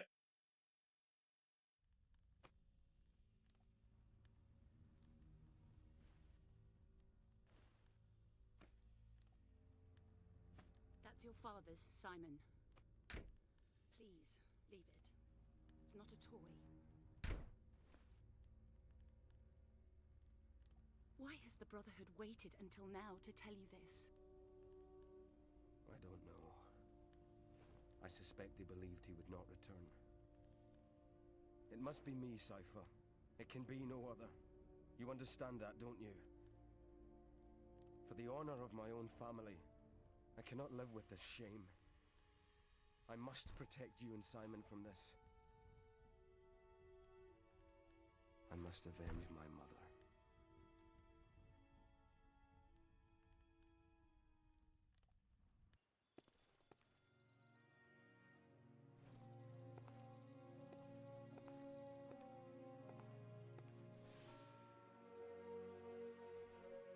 I have carried this small piece of mirror since I was a boy. It is said it comes from a magical mirror, capable of showing your past and true fate. Though it has never shown me anything, perhaps one day, my son, it will reveal something of yours. Keep it and always carry it with you, Simon. Will you do that for me?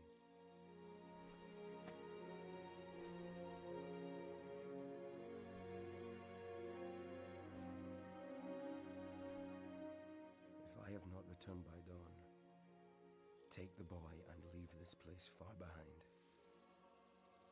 Take to the forest. Do not look for me. Come back to us, my love.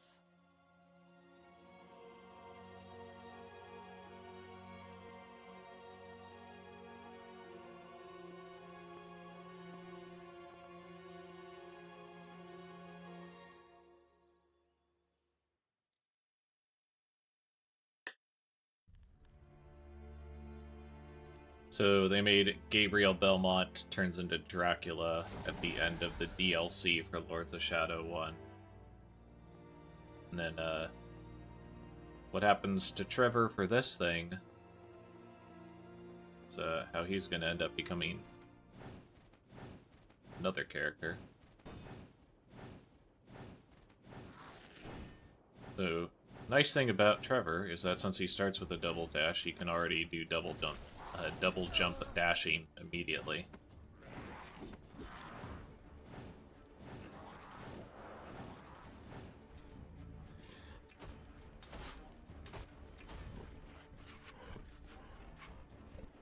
Alright. Take it easy, Nick.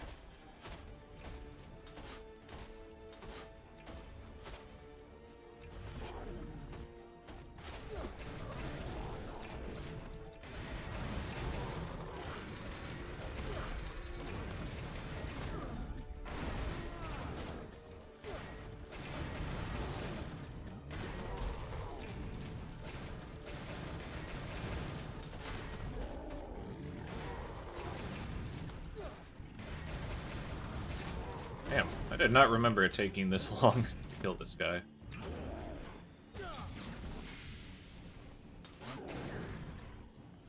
Just open it up like a Christmas present. Oh.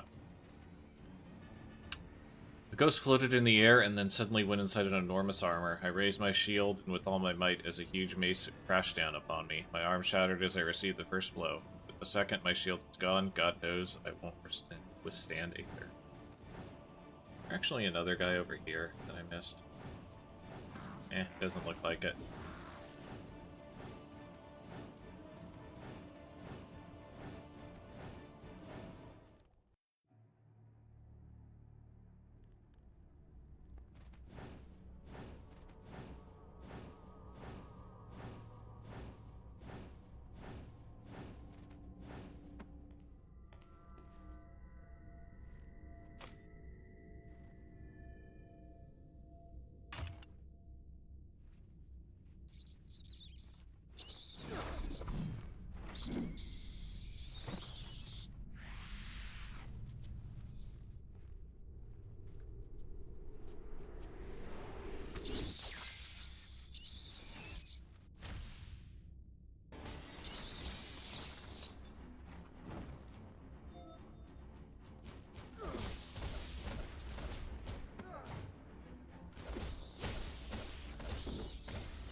Damn the beasts that have desecrated the sanctity of this church. Not satisfied with destroying the paintings, burning the pews, and hacking the statues, they have replaced the figure of the Holy Cross with a blasphemy.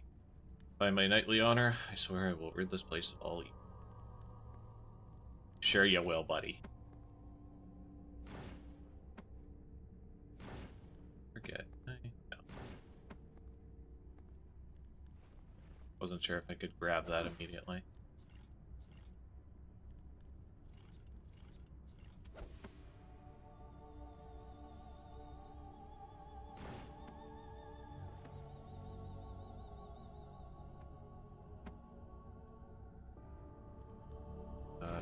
Do this.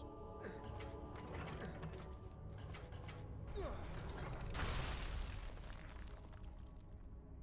job, man. Just destroying everything.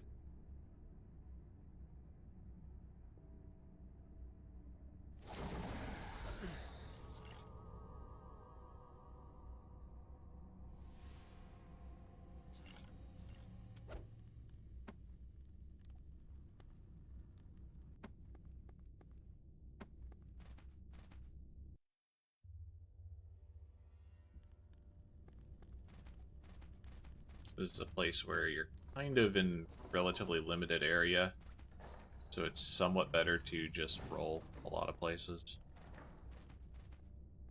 Whip dash.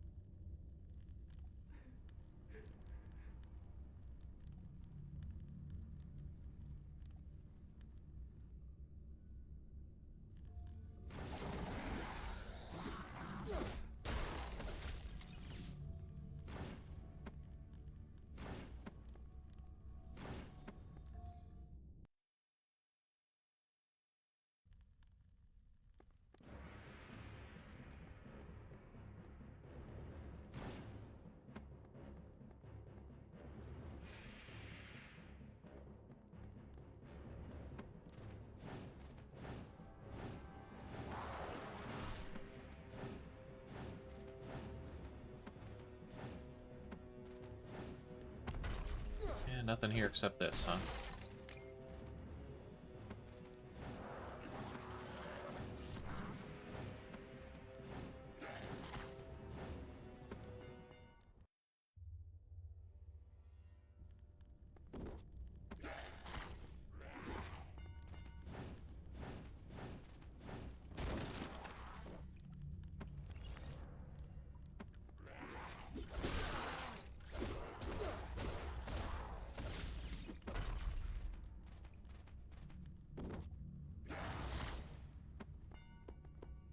Remember, I think I go this way.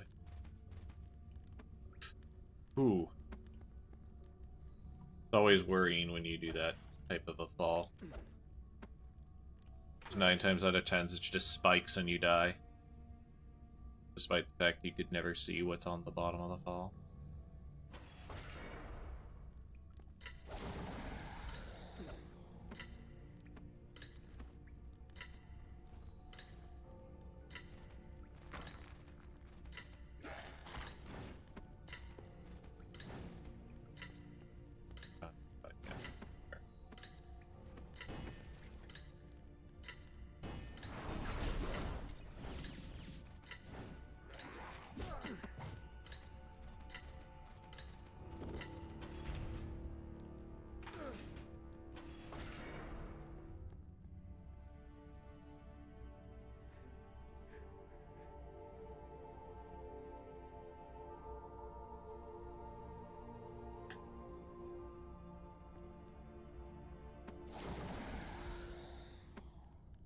That person looks very sad.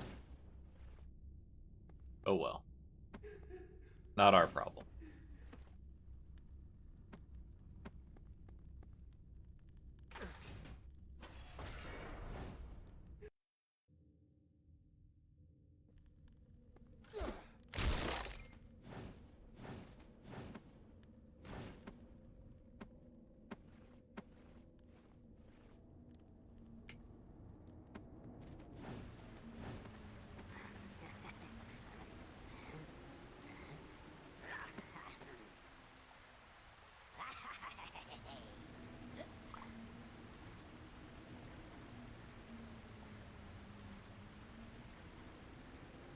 It's a good thing that Trevor has the script, so he knows where that went to.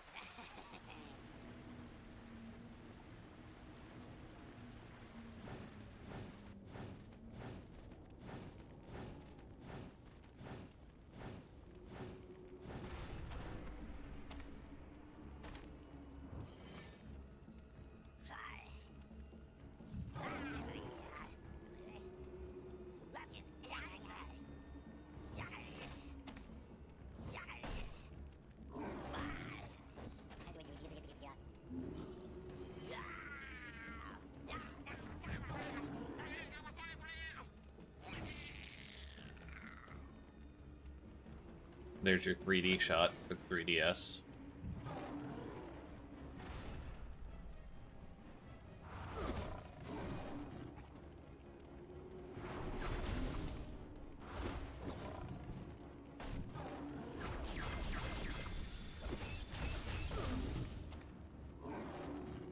I think that's how you're supposed to do that.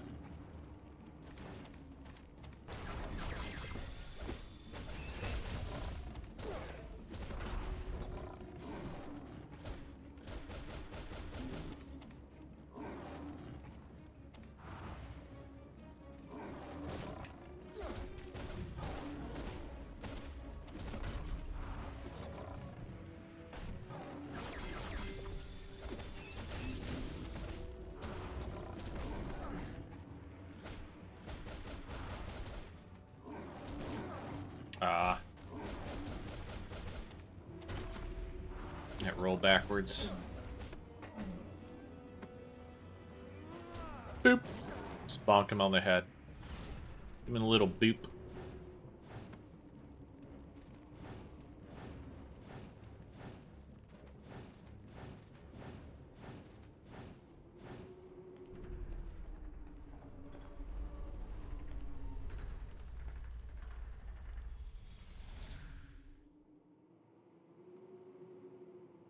You cannot pass yet, Trevor.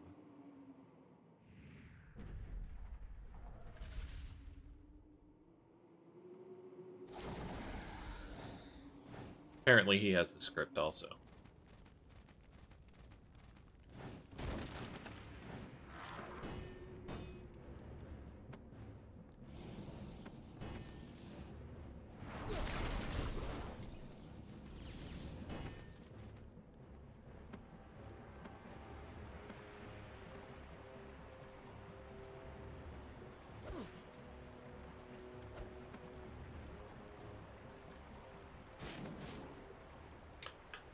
There was never any real chance of victory, I know that now.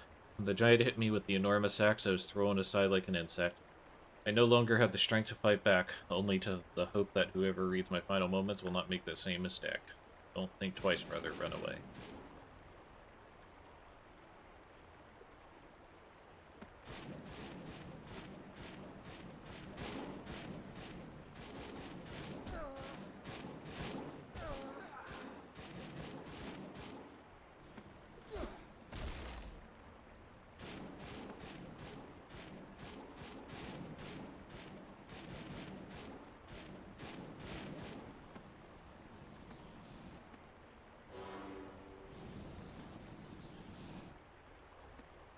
Remember, for the speedrun, this is kind of a rough point where you can lose a lot of health. Potentially die if you're not paying attention.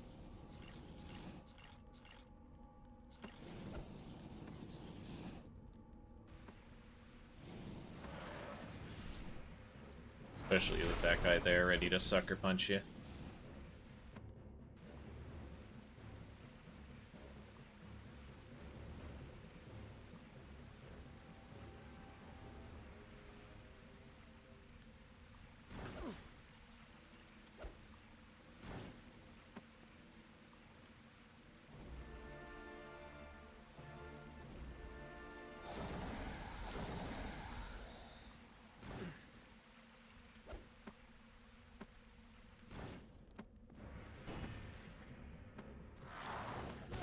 Come on. There you go.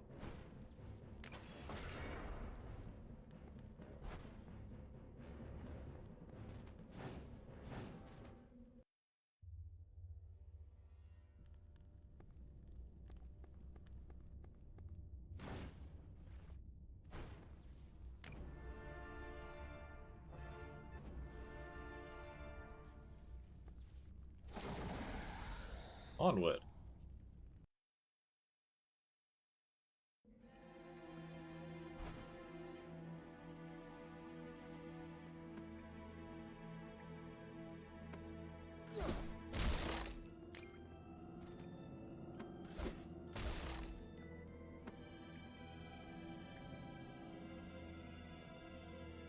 I think you're supposed to go right there, but go left.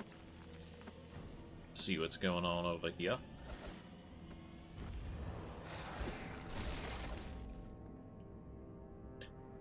This complex of tunnels does not seem to be the work of human hands, rather some large creature. Strangely, the marks on the walls remind me of an insect hive, except that the sheer size means that it must be the work of an entire colony of thousands.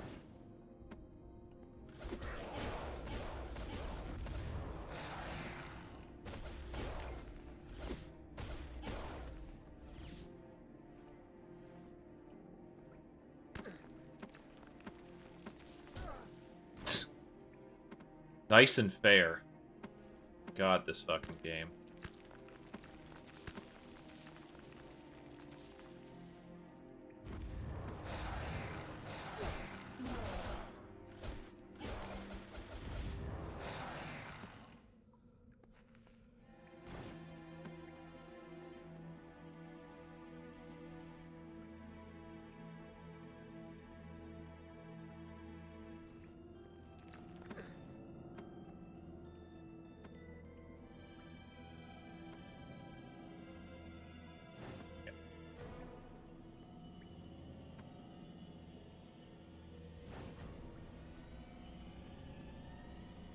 And a couple of platforming skips there.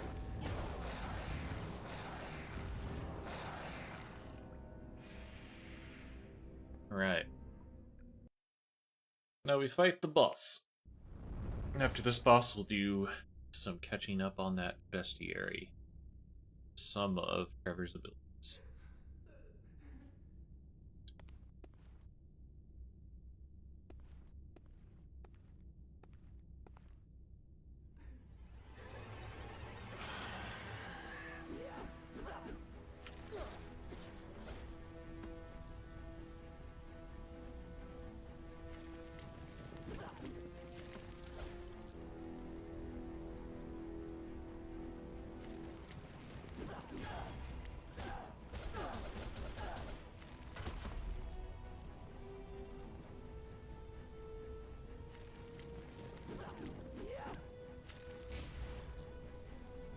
Yeah, I'm not remembering certain things.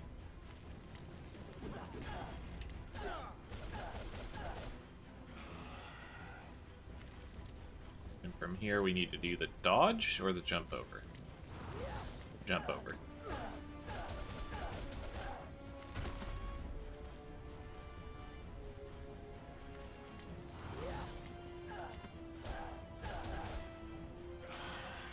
Now we do the dodge, I believe.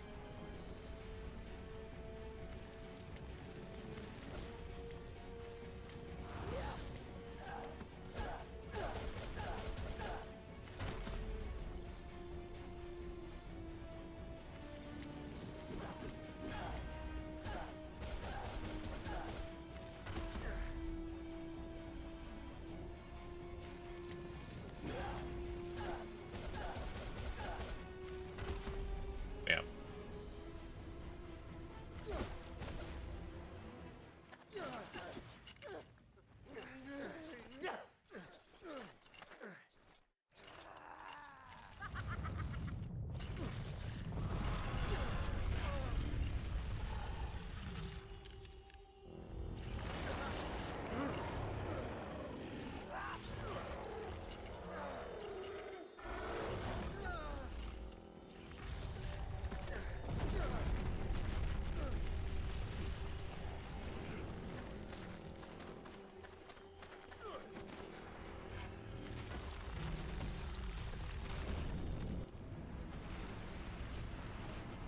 Wow, this thing looks kinda cool. Would be cool if you could fight it, huh? That might actually be kinda hype. But no, instead you QTE it to death.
one way to open a door. Could have just knocked, I think. Knocking probably would have been pretty effective. Alright, catching up on some story stuff. Trevor Belmont, snatched from his cradle, hidden from his father, and raised secretly by the elders of the Brotherhood of Light, Trevor was trained from birth to become the best, brightest warrior in the Order. Unaware of his true lineage, shielded from the truth until now. Combat Cross. Forged long ago by Ronaldo Gandolfi, it is actually a copy of the true Vampire Killer, with which Gabriel defeated the Lords of Shadow, and which now lies destroyed in the Shadow Plane. It is the ideal tool for executing brutal attacks without sacrificing the style and precision that only Trevor is capable of delivering. Boomerang. This redesign of the classic boomerang has an explosive capsule in the center that activates shortly after impact, with the target causing damage over time. In addition to the brutal attacking force, the edges have been charmed to return to the hands of the thrower automatically. Light Magic Medallion. This magic medallion has been used before by other members of the Brotherhood of Light, enabling them to combat neutral power, or to convert neutral power into light magic. When used, the sacred fire wraps around the bearer, transmuting all damage caused into powerful healing spell.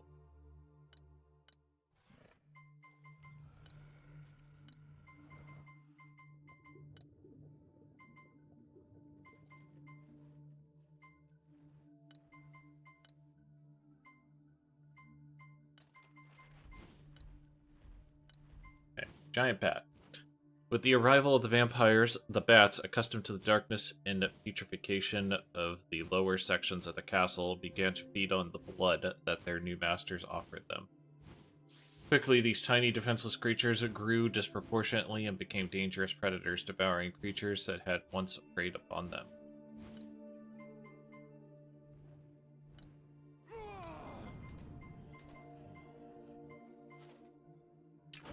Zest Armor.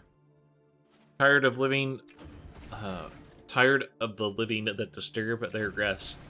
The spirits wandering the castle possess the enormous suits of armor that adorn the corridors. With their enormous mace, they can easily smash the unwary, while the hard armor protects their cold inner flame. Executioner. The Hunchbacks have managed to dominate these once gentle giants by means of larvae inserted into their brains. Their colossal size and disproportionate strength make them brutal tools of war. However, their value as allies is often counteracted by fearsome outbursts of fury that make them unpredictable in combat.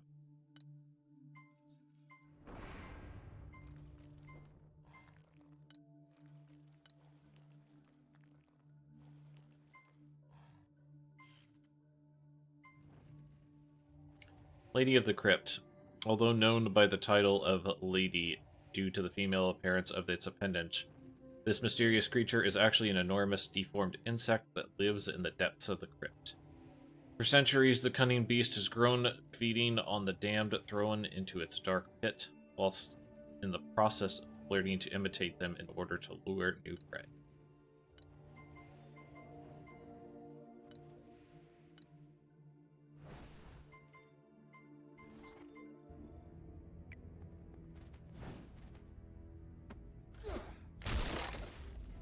We'll hit the next kind of plot point in the story, and then I'm going to take a short break, I think. Later.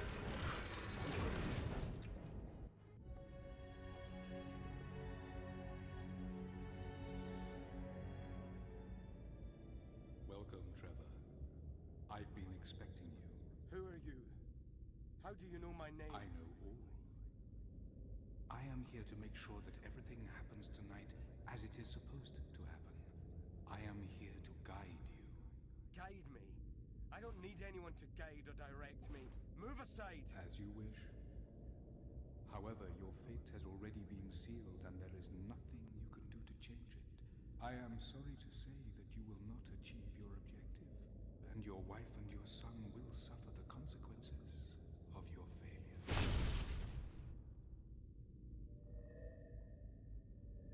I will hear no more from you.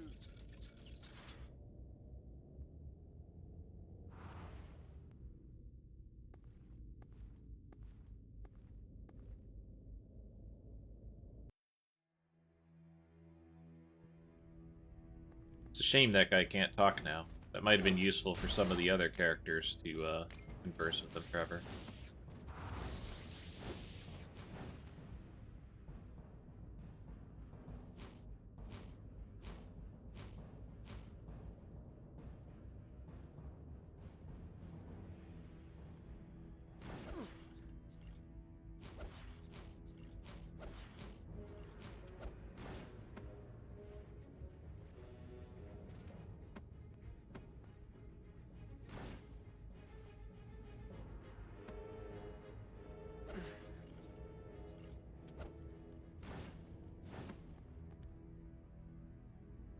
The plans reveal a kind of emergency mechanism that unlocks the door of what must be the games room at the end of the corridor. If I could find it, I might be able to see how accurate these old texts really are.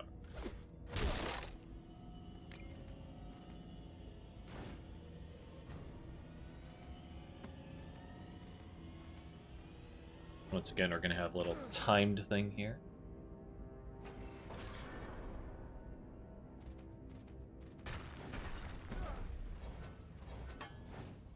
By timed, I mean not timed at all. Just get over there, idiot.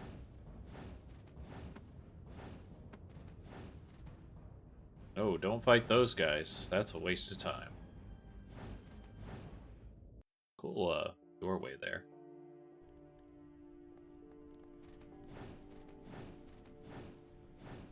You have to see the other side of the board before this will start.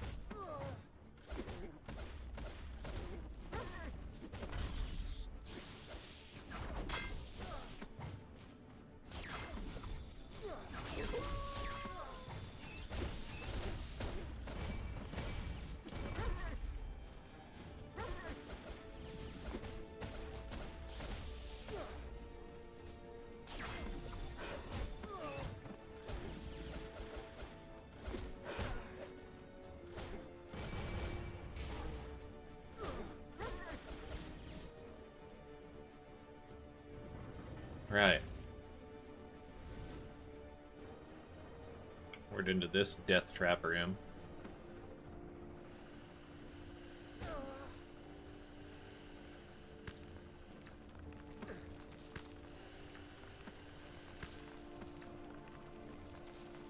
What at first seemed to be the work of magics turned out to be a complex mechanism of automatons and magnets placed carefully beneath the board. The rules in the macabre game were far different from those of conventional chess, making it clear that they were the product of some twisted imagination. It's fine. Well, maybe it's not fine because I didn't stick to the wall there. I mean, if I was going to take half my life in damage, I was kind of expecting to get onto the wall.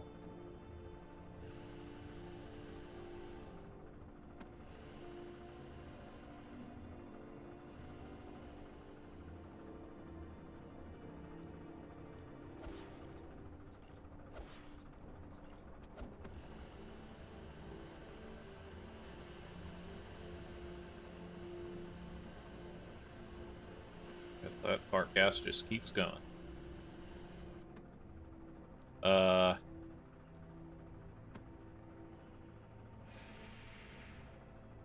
Don't know if I used to do that. I think I did.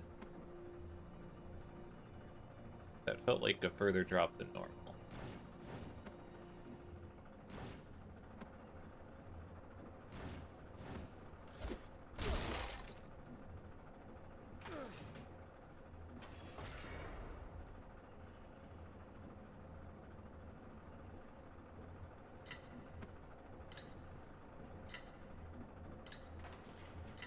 Yes. Make sure to completely obscure the platforms I'm trying to jump to.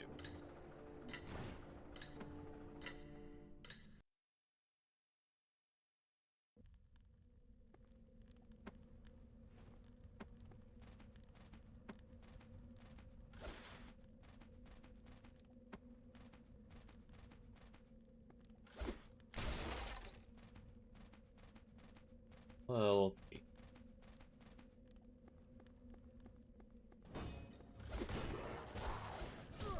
some type of Wizard of Oz joke, isn't it?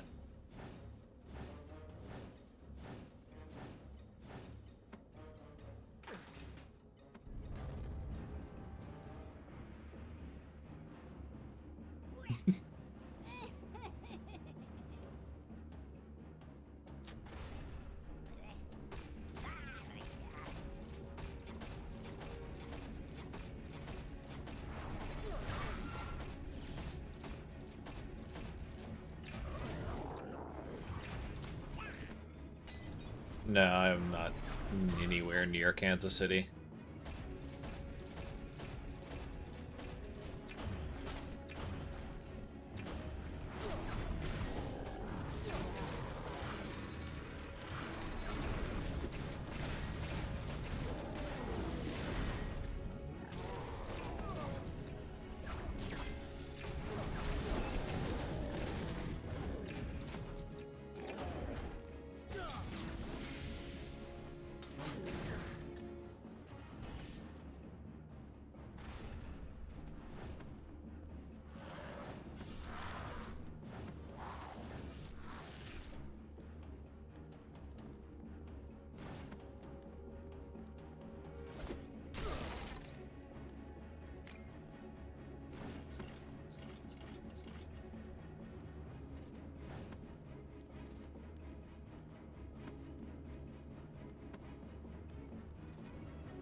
Alright, the cells.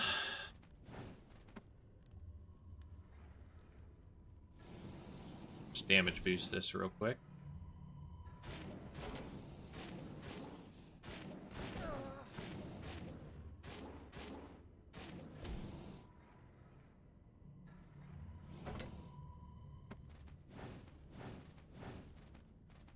Oh, really cool wall statue there, too. Like, this particular thing, where it's like an archway into a door, they always do a pretty good job of having some type of set piece there.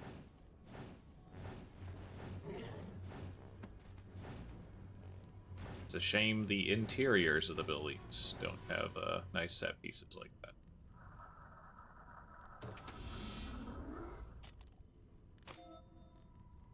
Electric bomb.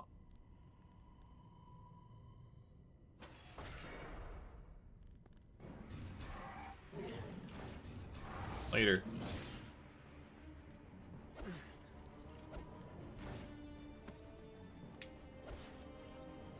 They desperately wanted me to fight that guy, but I refuse.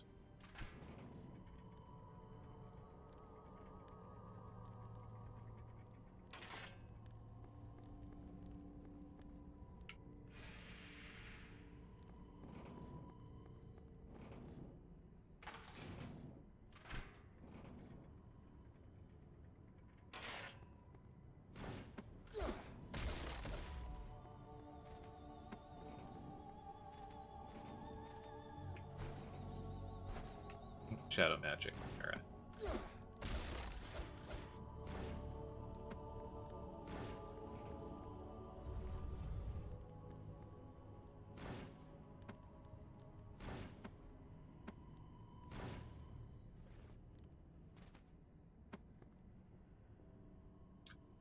I was supposed to wait here while my comrade conducted a quick reconnaissance on the nearby rooms. At first, we thought that it would be a good place to camp, but it's been too long now since we parted company, and I fear he has been taken or worse.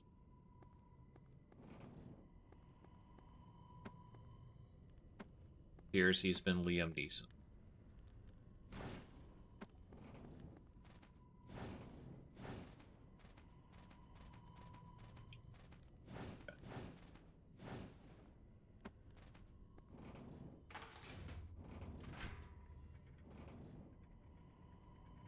Like I said, I figure we got probably about another, somewhere between 60 and 90 minutes. Let's get...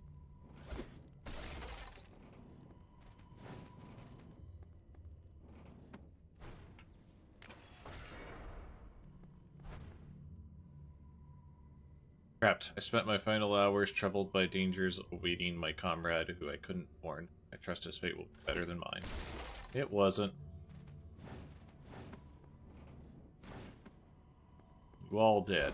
All of you.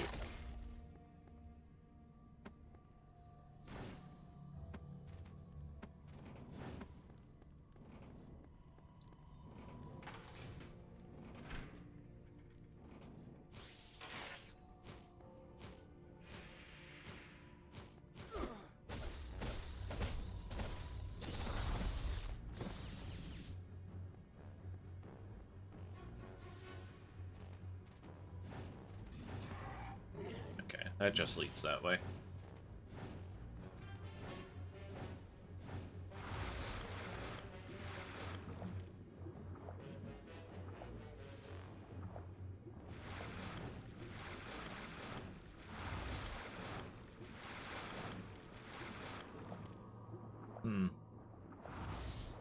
A dead end.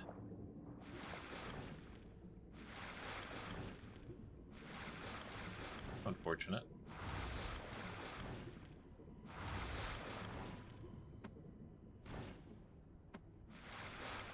Really? Oh, because it's got a door to break through.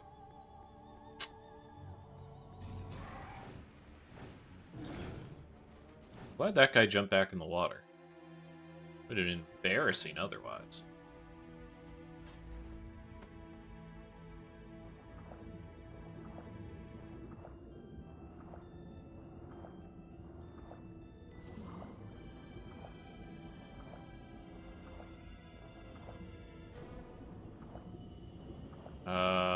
Actually, I think this is the correct way.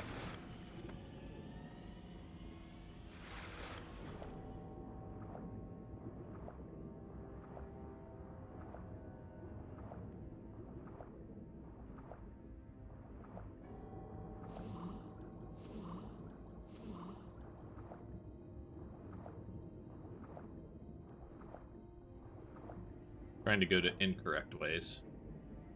Bad fortune seems to follow me every turn. All the corridors open to me. Why did I choose this one? Instead of salvation, I find my death. My last bad choice.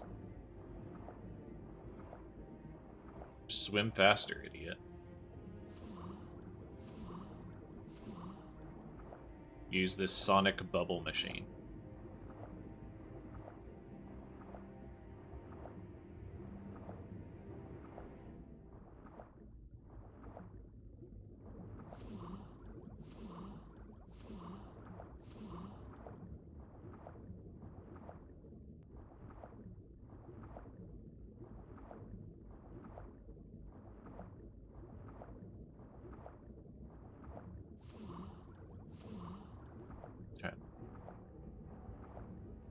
I'm gonna go up top below because I'm not sure if there is a thing up here. Just health. Thought there might be a person or something.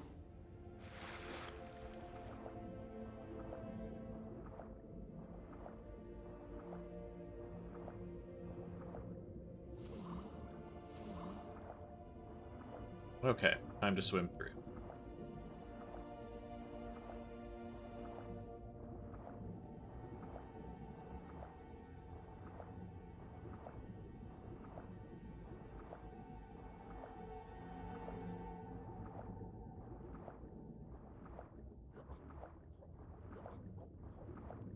Really? There we go. Took a bit longer than I expected.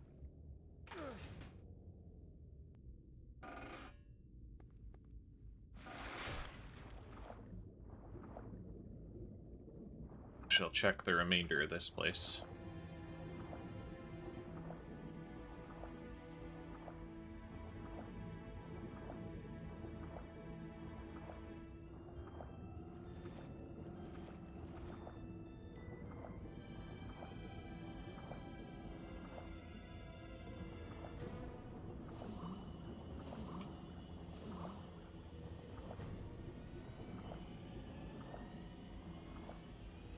No more going this way, right?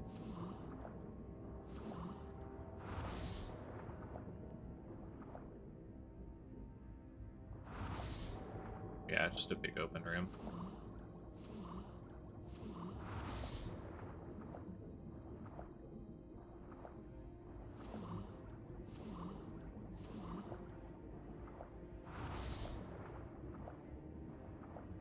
Real pain in the ass, considering in Lords of Shadow 1 and I think Lords of Shadow 2, they just let you keep the scrolls so that you can refer to them.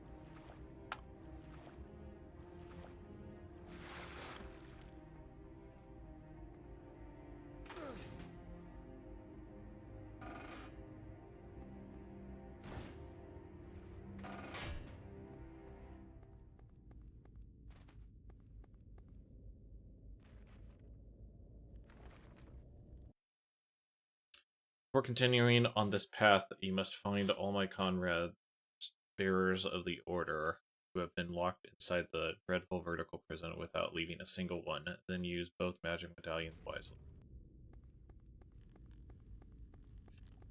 Fortunately, we do not have both magic medallions.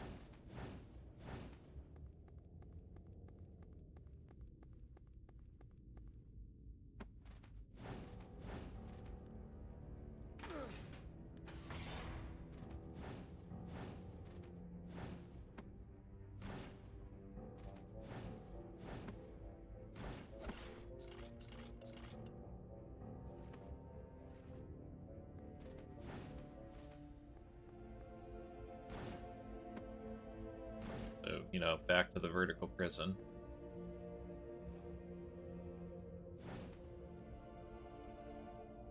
Locked in this cell, there is no escape for me now. On the wall are the markings of so many who have suffered the same fate. Look there, some fellow by the name of Chupacabras. What a strange name for a warrior of the Brotherhood.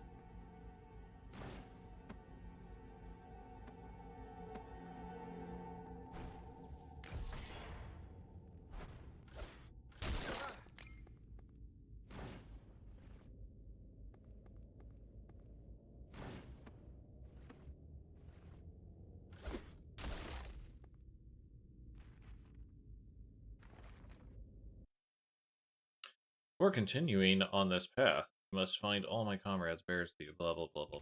Use both magic medallions. So the kind of crummy thing about this puzzle that I didn't know the first time I did it is that the order that you fill in the magic symbols matters. That was extremely frustrating to find out.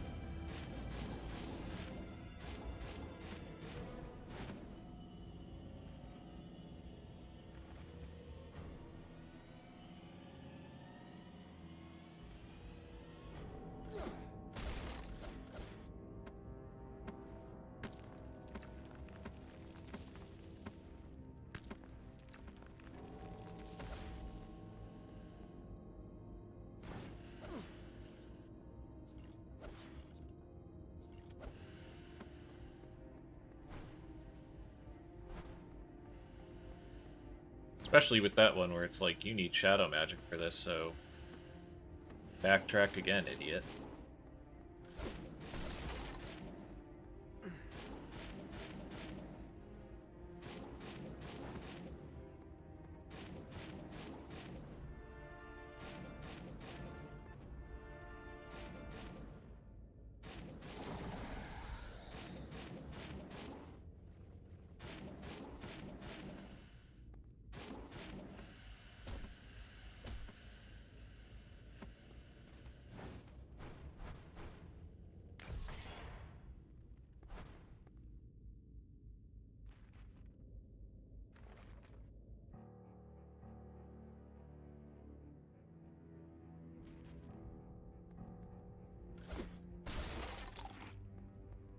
Big turkey.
Nice and easy.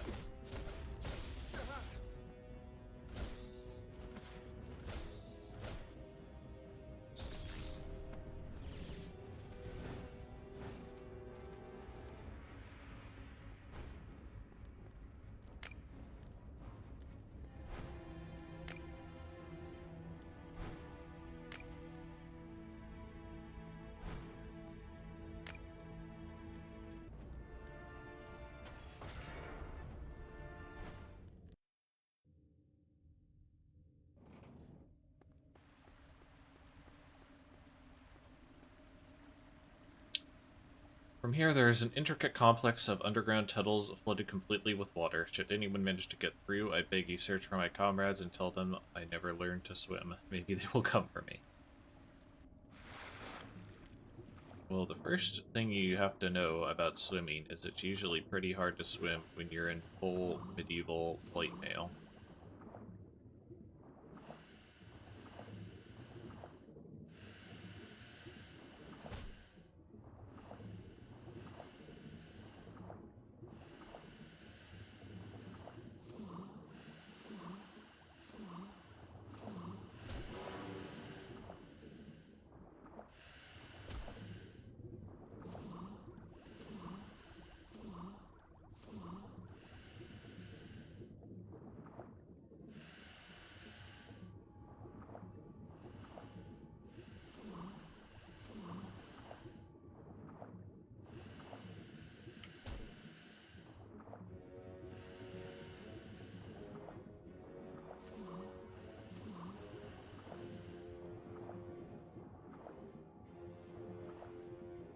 Yeah.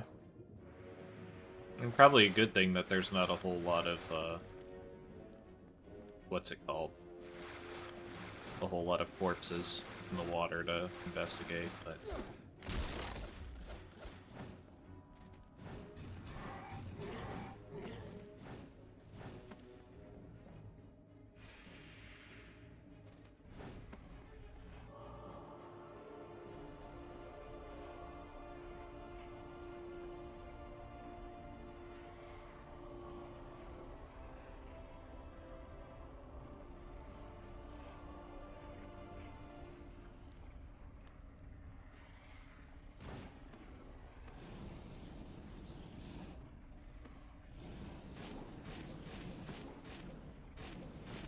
Time for real damage boosting on the minecart again.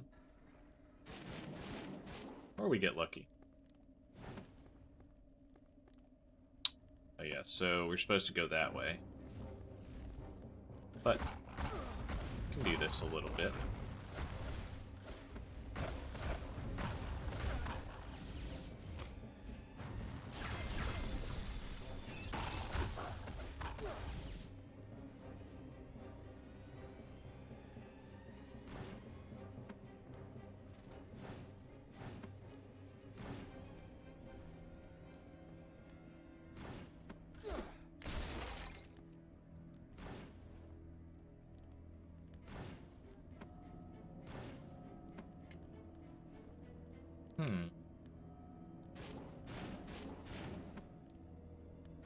Okay.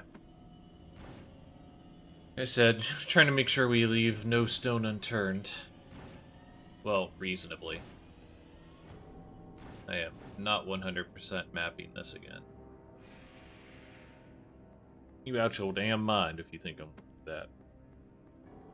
Okay, so now, let's hope that we don't get a, soft lock here.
Okay, so we're gonna go ahead and read what happens with this upgrade, and then I'm gonna take a break, like a 3-4 minute.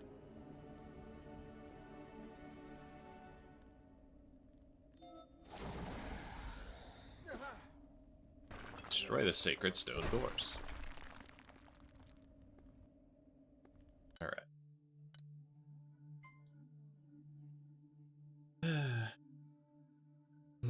Thanks to a new retractable spur on the tip, it can now be used to break open some stone doors. Electric bomb. The batteries used by the toymaker to power his mechanical monsters are used by Trevor as dangerous electricity bombs. When activated, they release multiple tongues of energy that leave enemies trapped within their sphere of influence and their ultimate destruction. Shadow Magic Medallion. Many brothers have left the way of light after tasting the sweet flavor of the shadows. The impious fire that emanates from inside... impious fire that emanates from inside this medallion grants enormous power to increase the damage caused in exchange for a fair portion of magic.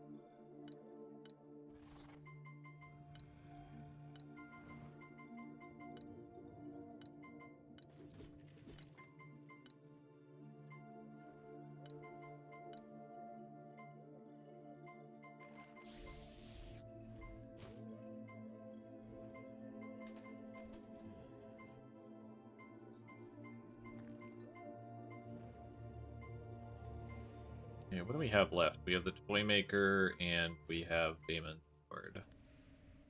Thanks. Alright. And we'll be doing a quick break here. Said maybe 3 to 5 minutes. Be back soon enough.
Alright. Get back to it.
It's another relatively frustrating area just because the collision detection and grabbing detection.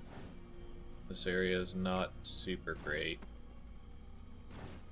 Could be much, much worse, though.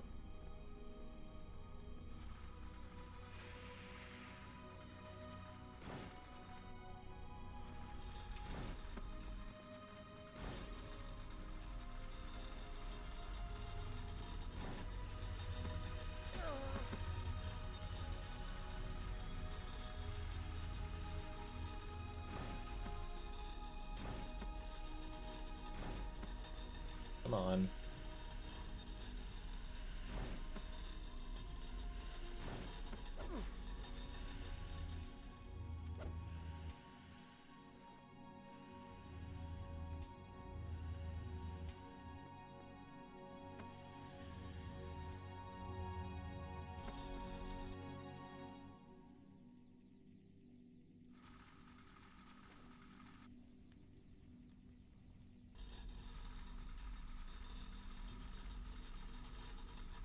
Why does this exist?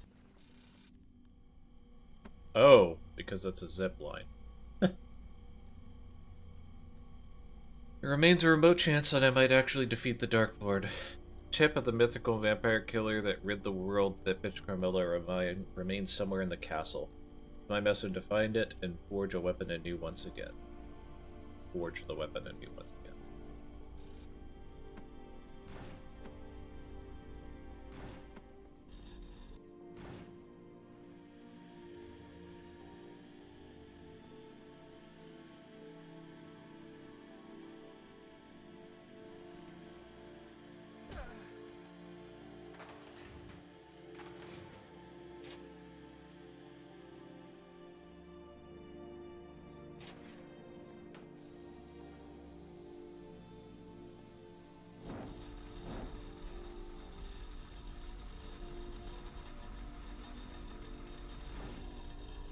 Yeah, I didn't know if there was something to the left. I knew I needed to jump up, but...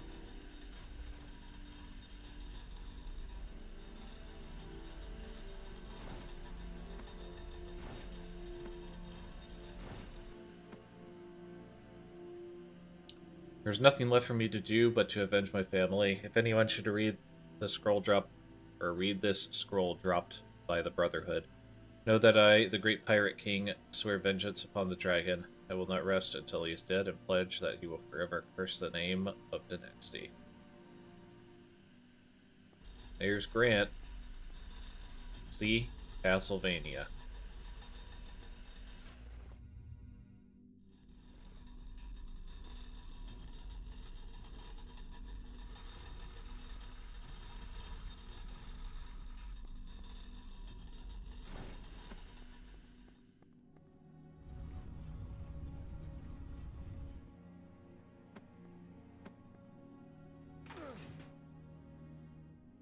keep doing this thing where they hide switches with boxes. It's just really not really not doing much.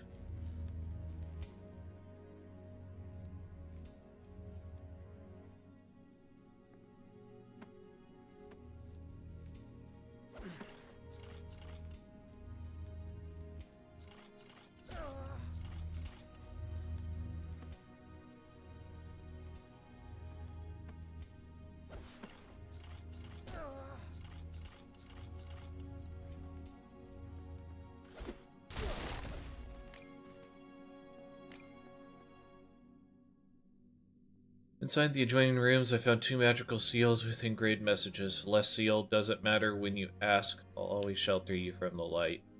Right seal, doesn't matter which magic you offer, will always unfold a path.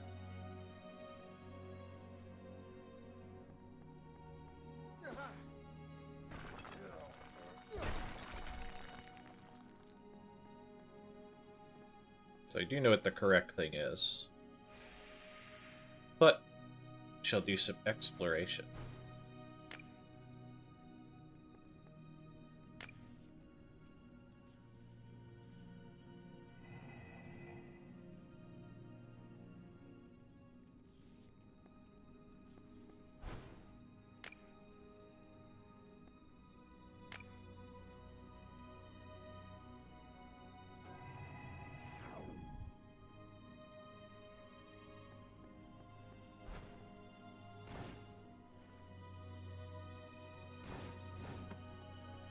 How you get that chest.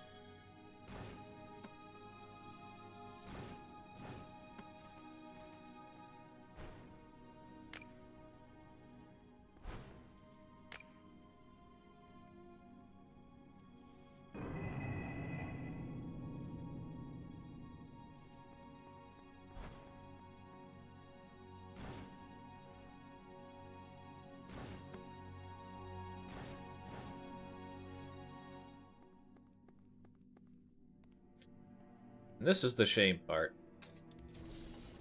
They give us these boots that allow us to have a really fast run speed, but we're basically at the end of the game again, just like the double jump for Alucard.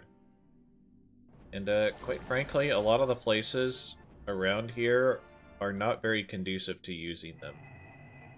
A lot of times you end up just whip dashing or double jump dashing anyway. There's just not enough space.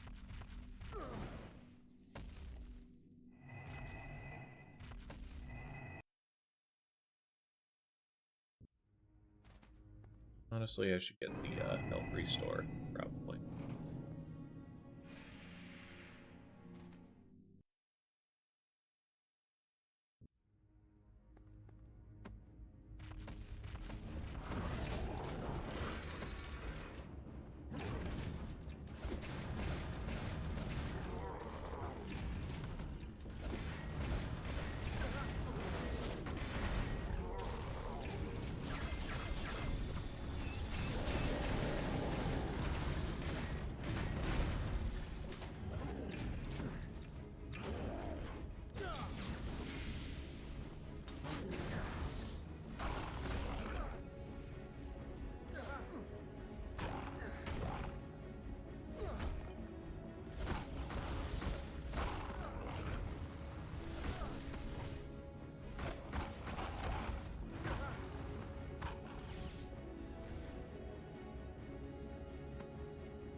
And this is just a trap, for my recollection. You're just like, oh, you decided to go this way instead? Haha. So much sweat and blood spilled to reach this point, all wasted due to a simple mistake. I understand now. Light does not neutralize light. Shadow does not defeat shadow. The balance between the two is the only thing that can finish off the Prince of Darkness, just as the legends foretold.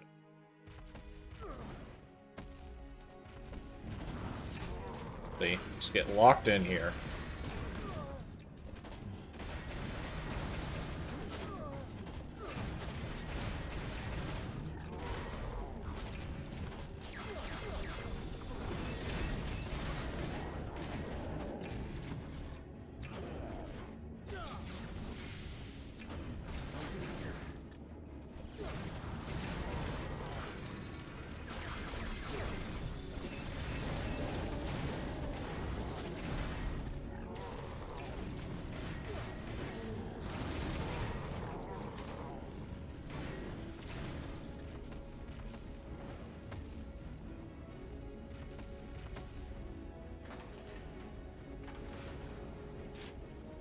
The other thing is, even though the sprint is faster, it's kind of unwieldy because of it kind of like makes you jump in sections rather than a smooth run.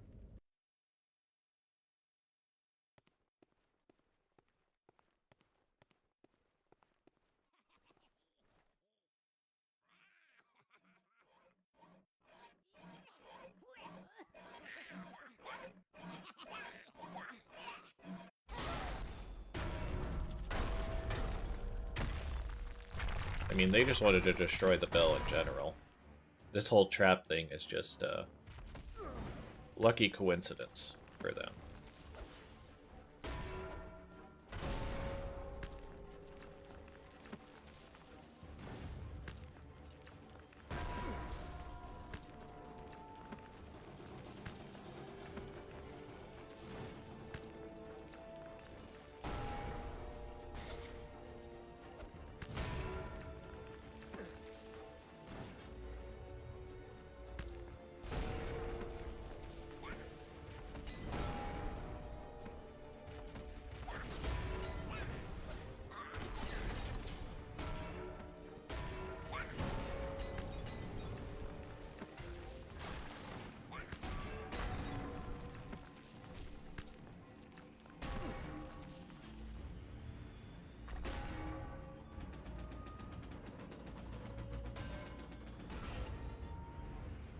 Just in case she got ahead of it, we'll force you to wait anyway.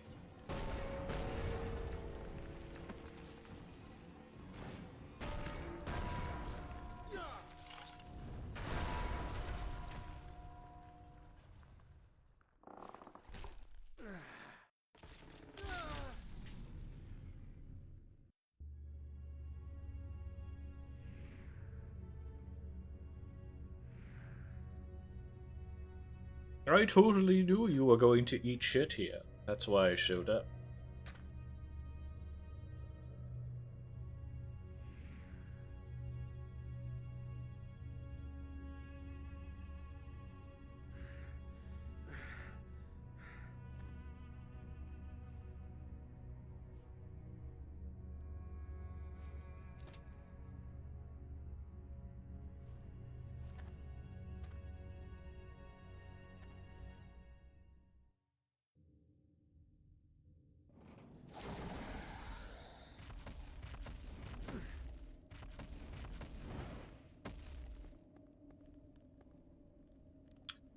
On the far eastern end of the mine, there is a river of magma that blocks the way to a sort of ancient pagan temple. I must find a way to jump far enough to reach the other side and rid this place of fuel once up.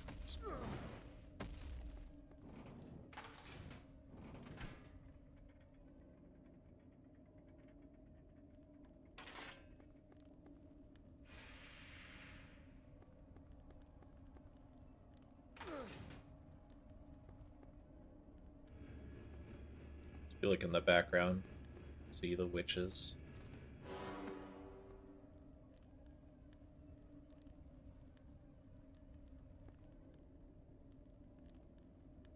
Seem not to care that, you know, here.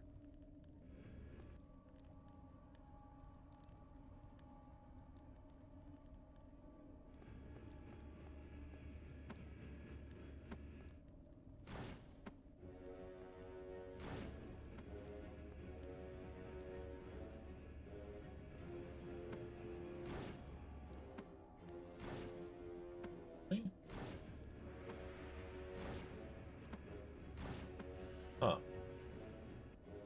I think I'd ever ran into that problem before.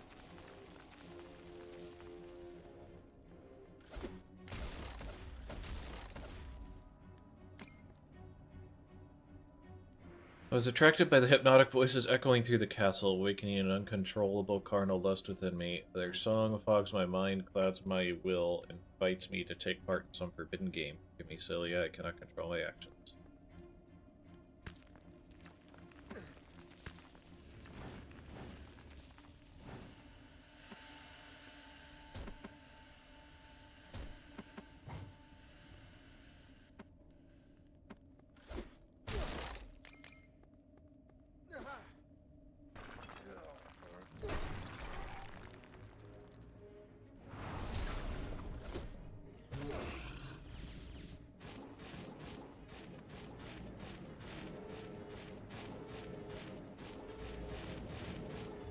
think I was working on a way to sequence break this location too. To speed up the descent here. I think I determined that there was no real way to get down super quickly, and even then, you wouldn't be making up too much distance.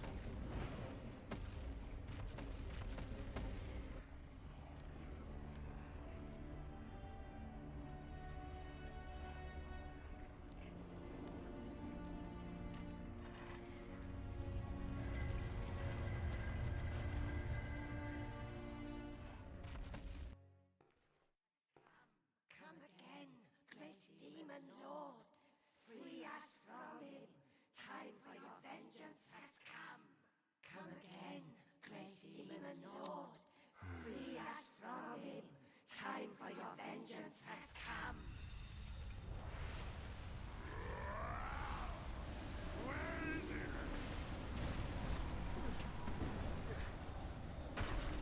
Man, it'd be cool if this was a boss fight again. You know, it's the same guy, but, you know, it'd still be kind of cool. Oh, wait, it's just gonna be QTEs again.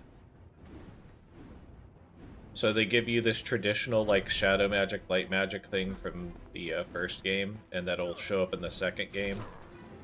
But, screw all that. Trevor doesn't get to fight anything.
And there's the toy maker.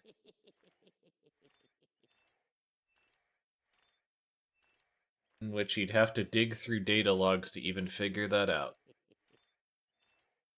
He doesn't really do anything in this game, and we don't learn much about him. But, you know, he's doing things behind the scenes.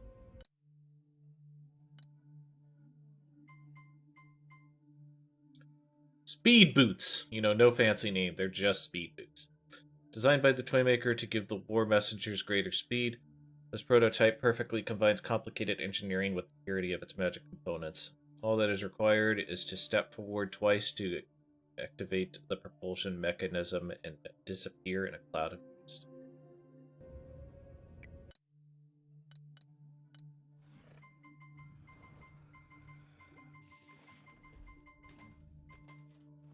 Witches.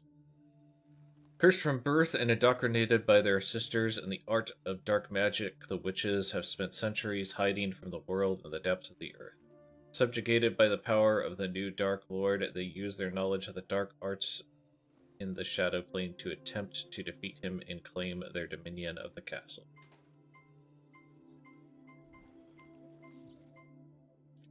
Demon Lord, although defeated and humiliated by Gabriel many years ago, the powerful creature has been released by the witches to once again challenge its nemesis.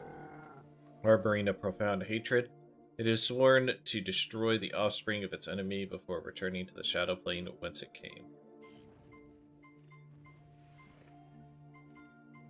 That's it. All the bestiary, everything else.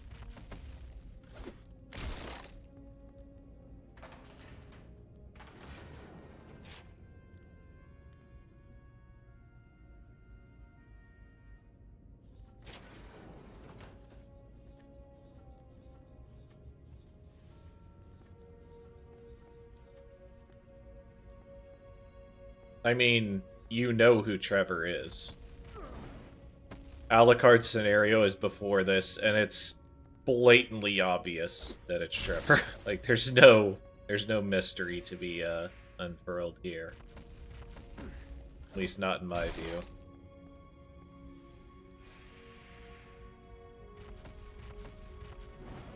Which is potentially, like, a mistake, quite frankly. That you do a Alucard scenario before Trevor's, but...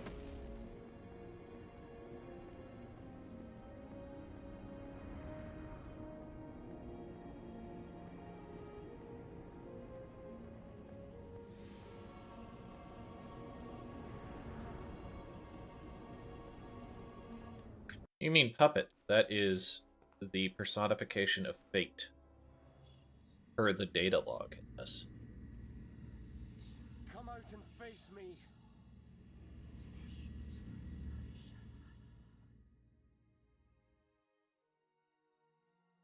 I was planning to pay a visit on the Brotherhood. It was unnecessary to send someone special to meet me. I say that because I see you hold one of Gandolfi's weapons in your hand. In their desperation, it seems the Brotherhood have deceived you. Yet I would know the name of the warrior who wields such a weapon. Someone for whom your very existence brings shame upon me and my family, devil. You are an abomination upon this earth. I know who and what you are, and this day I claim vengeance for my mother's murder. So it's personal then. That makes things far more interesting. Revenge is a powerful emotion, my friend. It has been my closest companion for many years. I have killed so many. I have sent them all to a better life. Surely you can see that. I have no interest in getting to know my victims. I don't know your mother, boy. But you did know her. You knew her very well. I'll tell you her name, right before I cut it into your heart.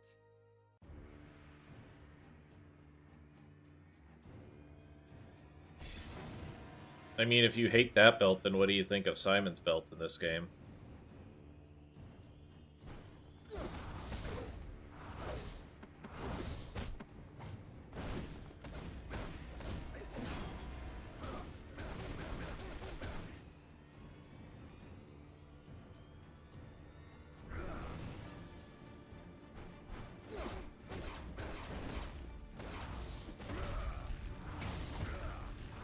Get over him? There we go. Really? For some reason I thought that if you get over the back of him, he kind of cuts that one short. Guess not. Nice, I hit him behind me.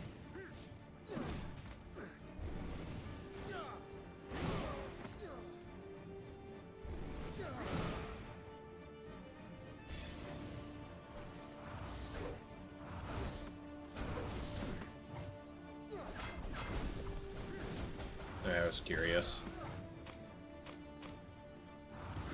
No? Didn't think so.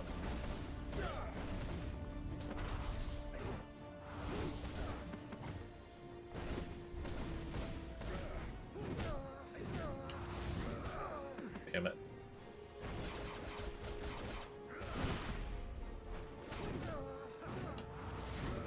Man, it really doesn't want to give me the parry on the second attack of this.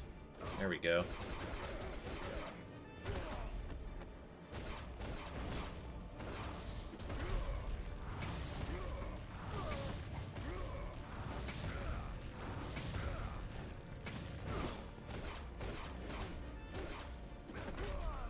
It's also terrible luck on him not switching.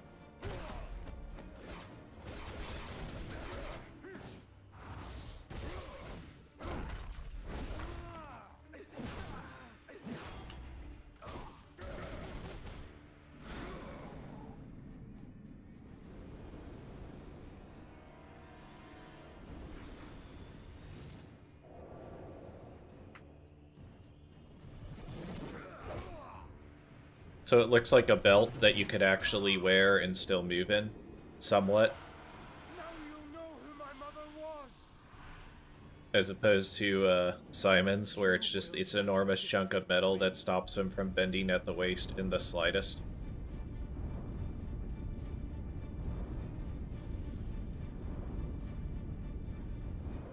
Well, sick. Every once in a while. Will never defeat me.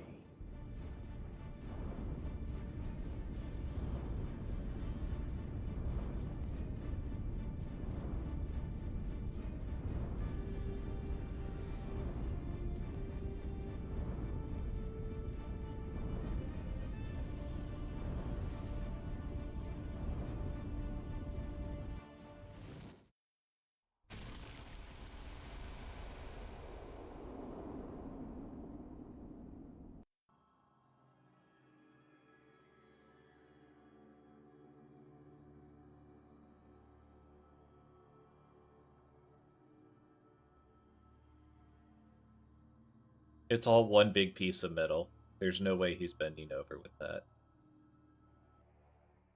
Gabriel's is pretty bad too, but you can actually bend over in a weightlifting belt or like a wrestling style belt, like you're saying. It's just a little bit contracted. Simon, this is like his whole damn torso.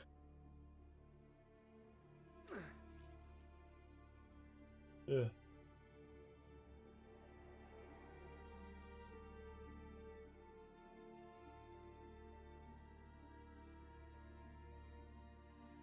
So what you're saying is that you could make Gabriel's belt too, because it could just be flexible metal. Or have hinges on it, and slips and slides. Fought against my fate, even though it was in vain. But you accepted your fate. You were betrayed at every turn, yet you still followed the path set out for you. Even when that betrayal included your own wife. Fate is cruel. But in the end, I pity you, Father. Father.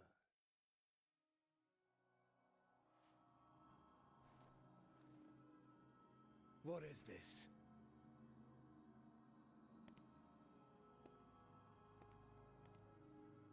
Marie.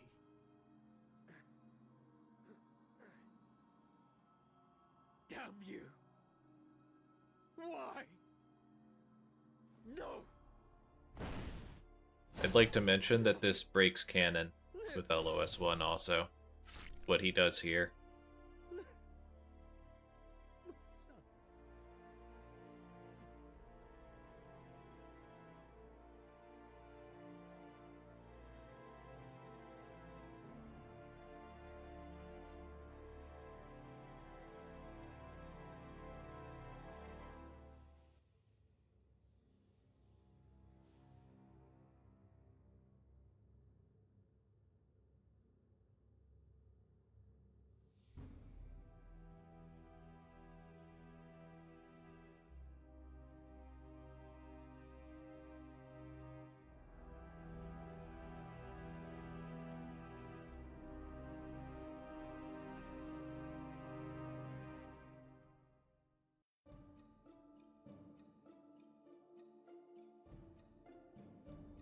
Now we can look at the additional cutscene. What's this? Lets me skip.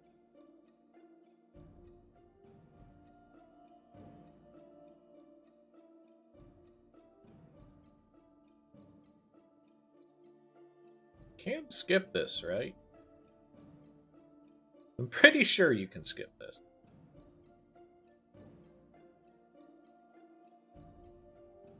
Shoot, maybe not. But you could, it just needed to get like a couple of sections up. There we go.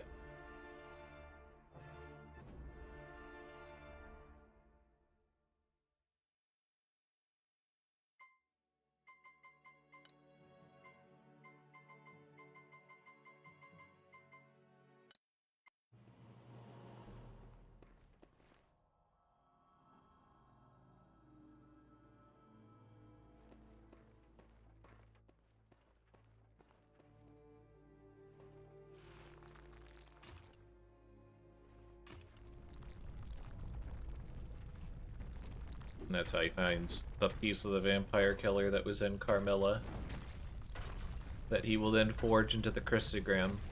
That's the reason why he has that in the next game as opposed to the combat cross.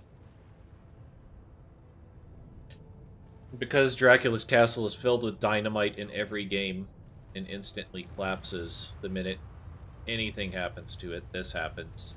Except this is bullshit too. Because even though the city gets built over the castle, my understanding is that the castle is built around the infrastructure of the castle and not on the complete ruins of it. It also betrays what happens at the beginning of Lords of Shadow 2, where he's in the fucking castle fighting against the Brotherhood of Light. It's so stupid.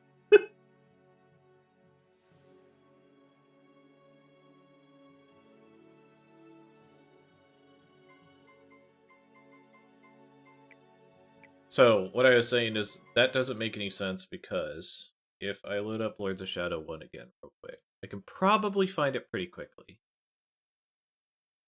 So, he just feeds Trevor his blood. He just does it. He just feeds him his blood. But that's not how that works.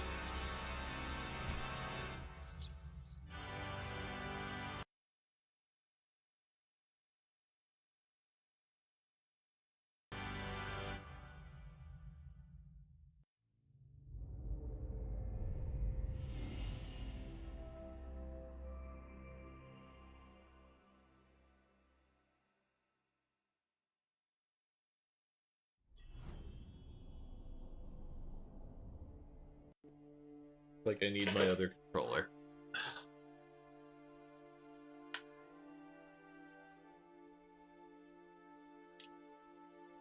Come on. There we go. And now the final battle is come.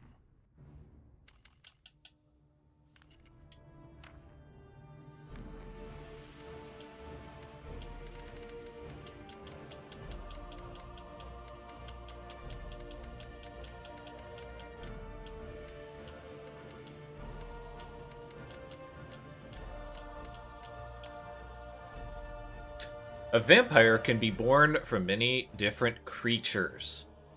The ceremony itself involves exchange of blood between the host and the soon-to-be vampire. Okay?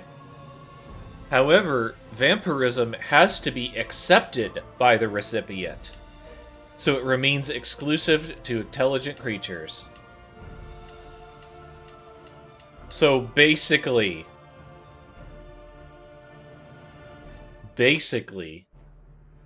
Trevor wanted it. And yet he spends centuries talking about how he doesn't want it and how he never asked for it. Even though it literally says in the lore that you have to accept vampirism. And in fact, Gabriel himself has to accept the vampirism when he gets it. He gets it super bad, actually, because he has to drink all the fucking blood and replace all of his blood, but...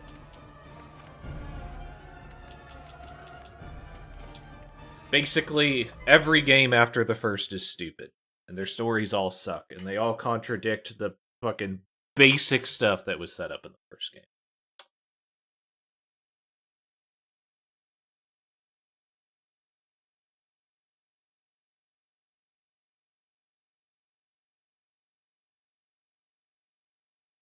Yeah, he's not referred to as a zombie, he's referred to as a vampire. And it's mentioned that he's a vampire in multiple data logs and multiple conversations. He's a vampire. Yeah. Anyway. That's going to do it for me for tonight. We'll start up with Lords of Shadow 2 probably tomorrow, assuming I get out of tabletop fast enough. I'm going to see if I can find somebody worth your guys' time to watch, the host in the meantime. Who do we got? Andazaki is doing that. Alucard is doing the save game simulator, so I guess we will host him.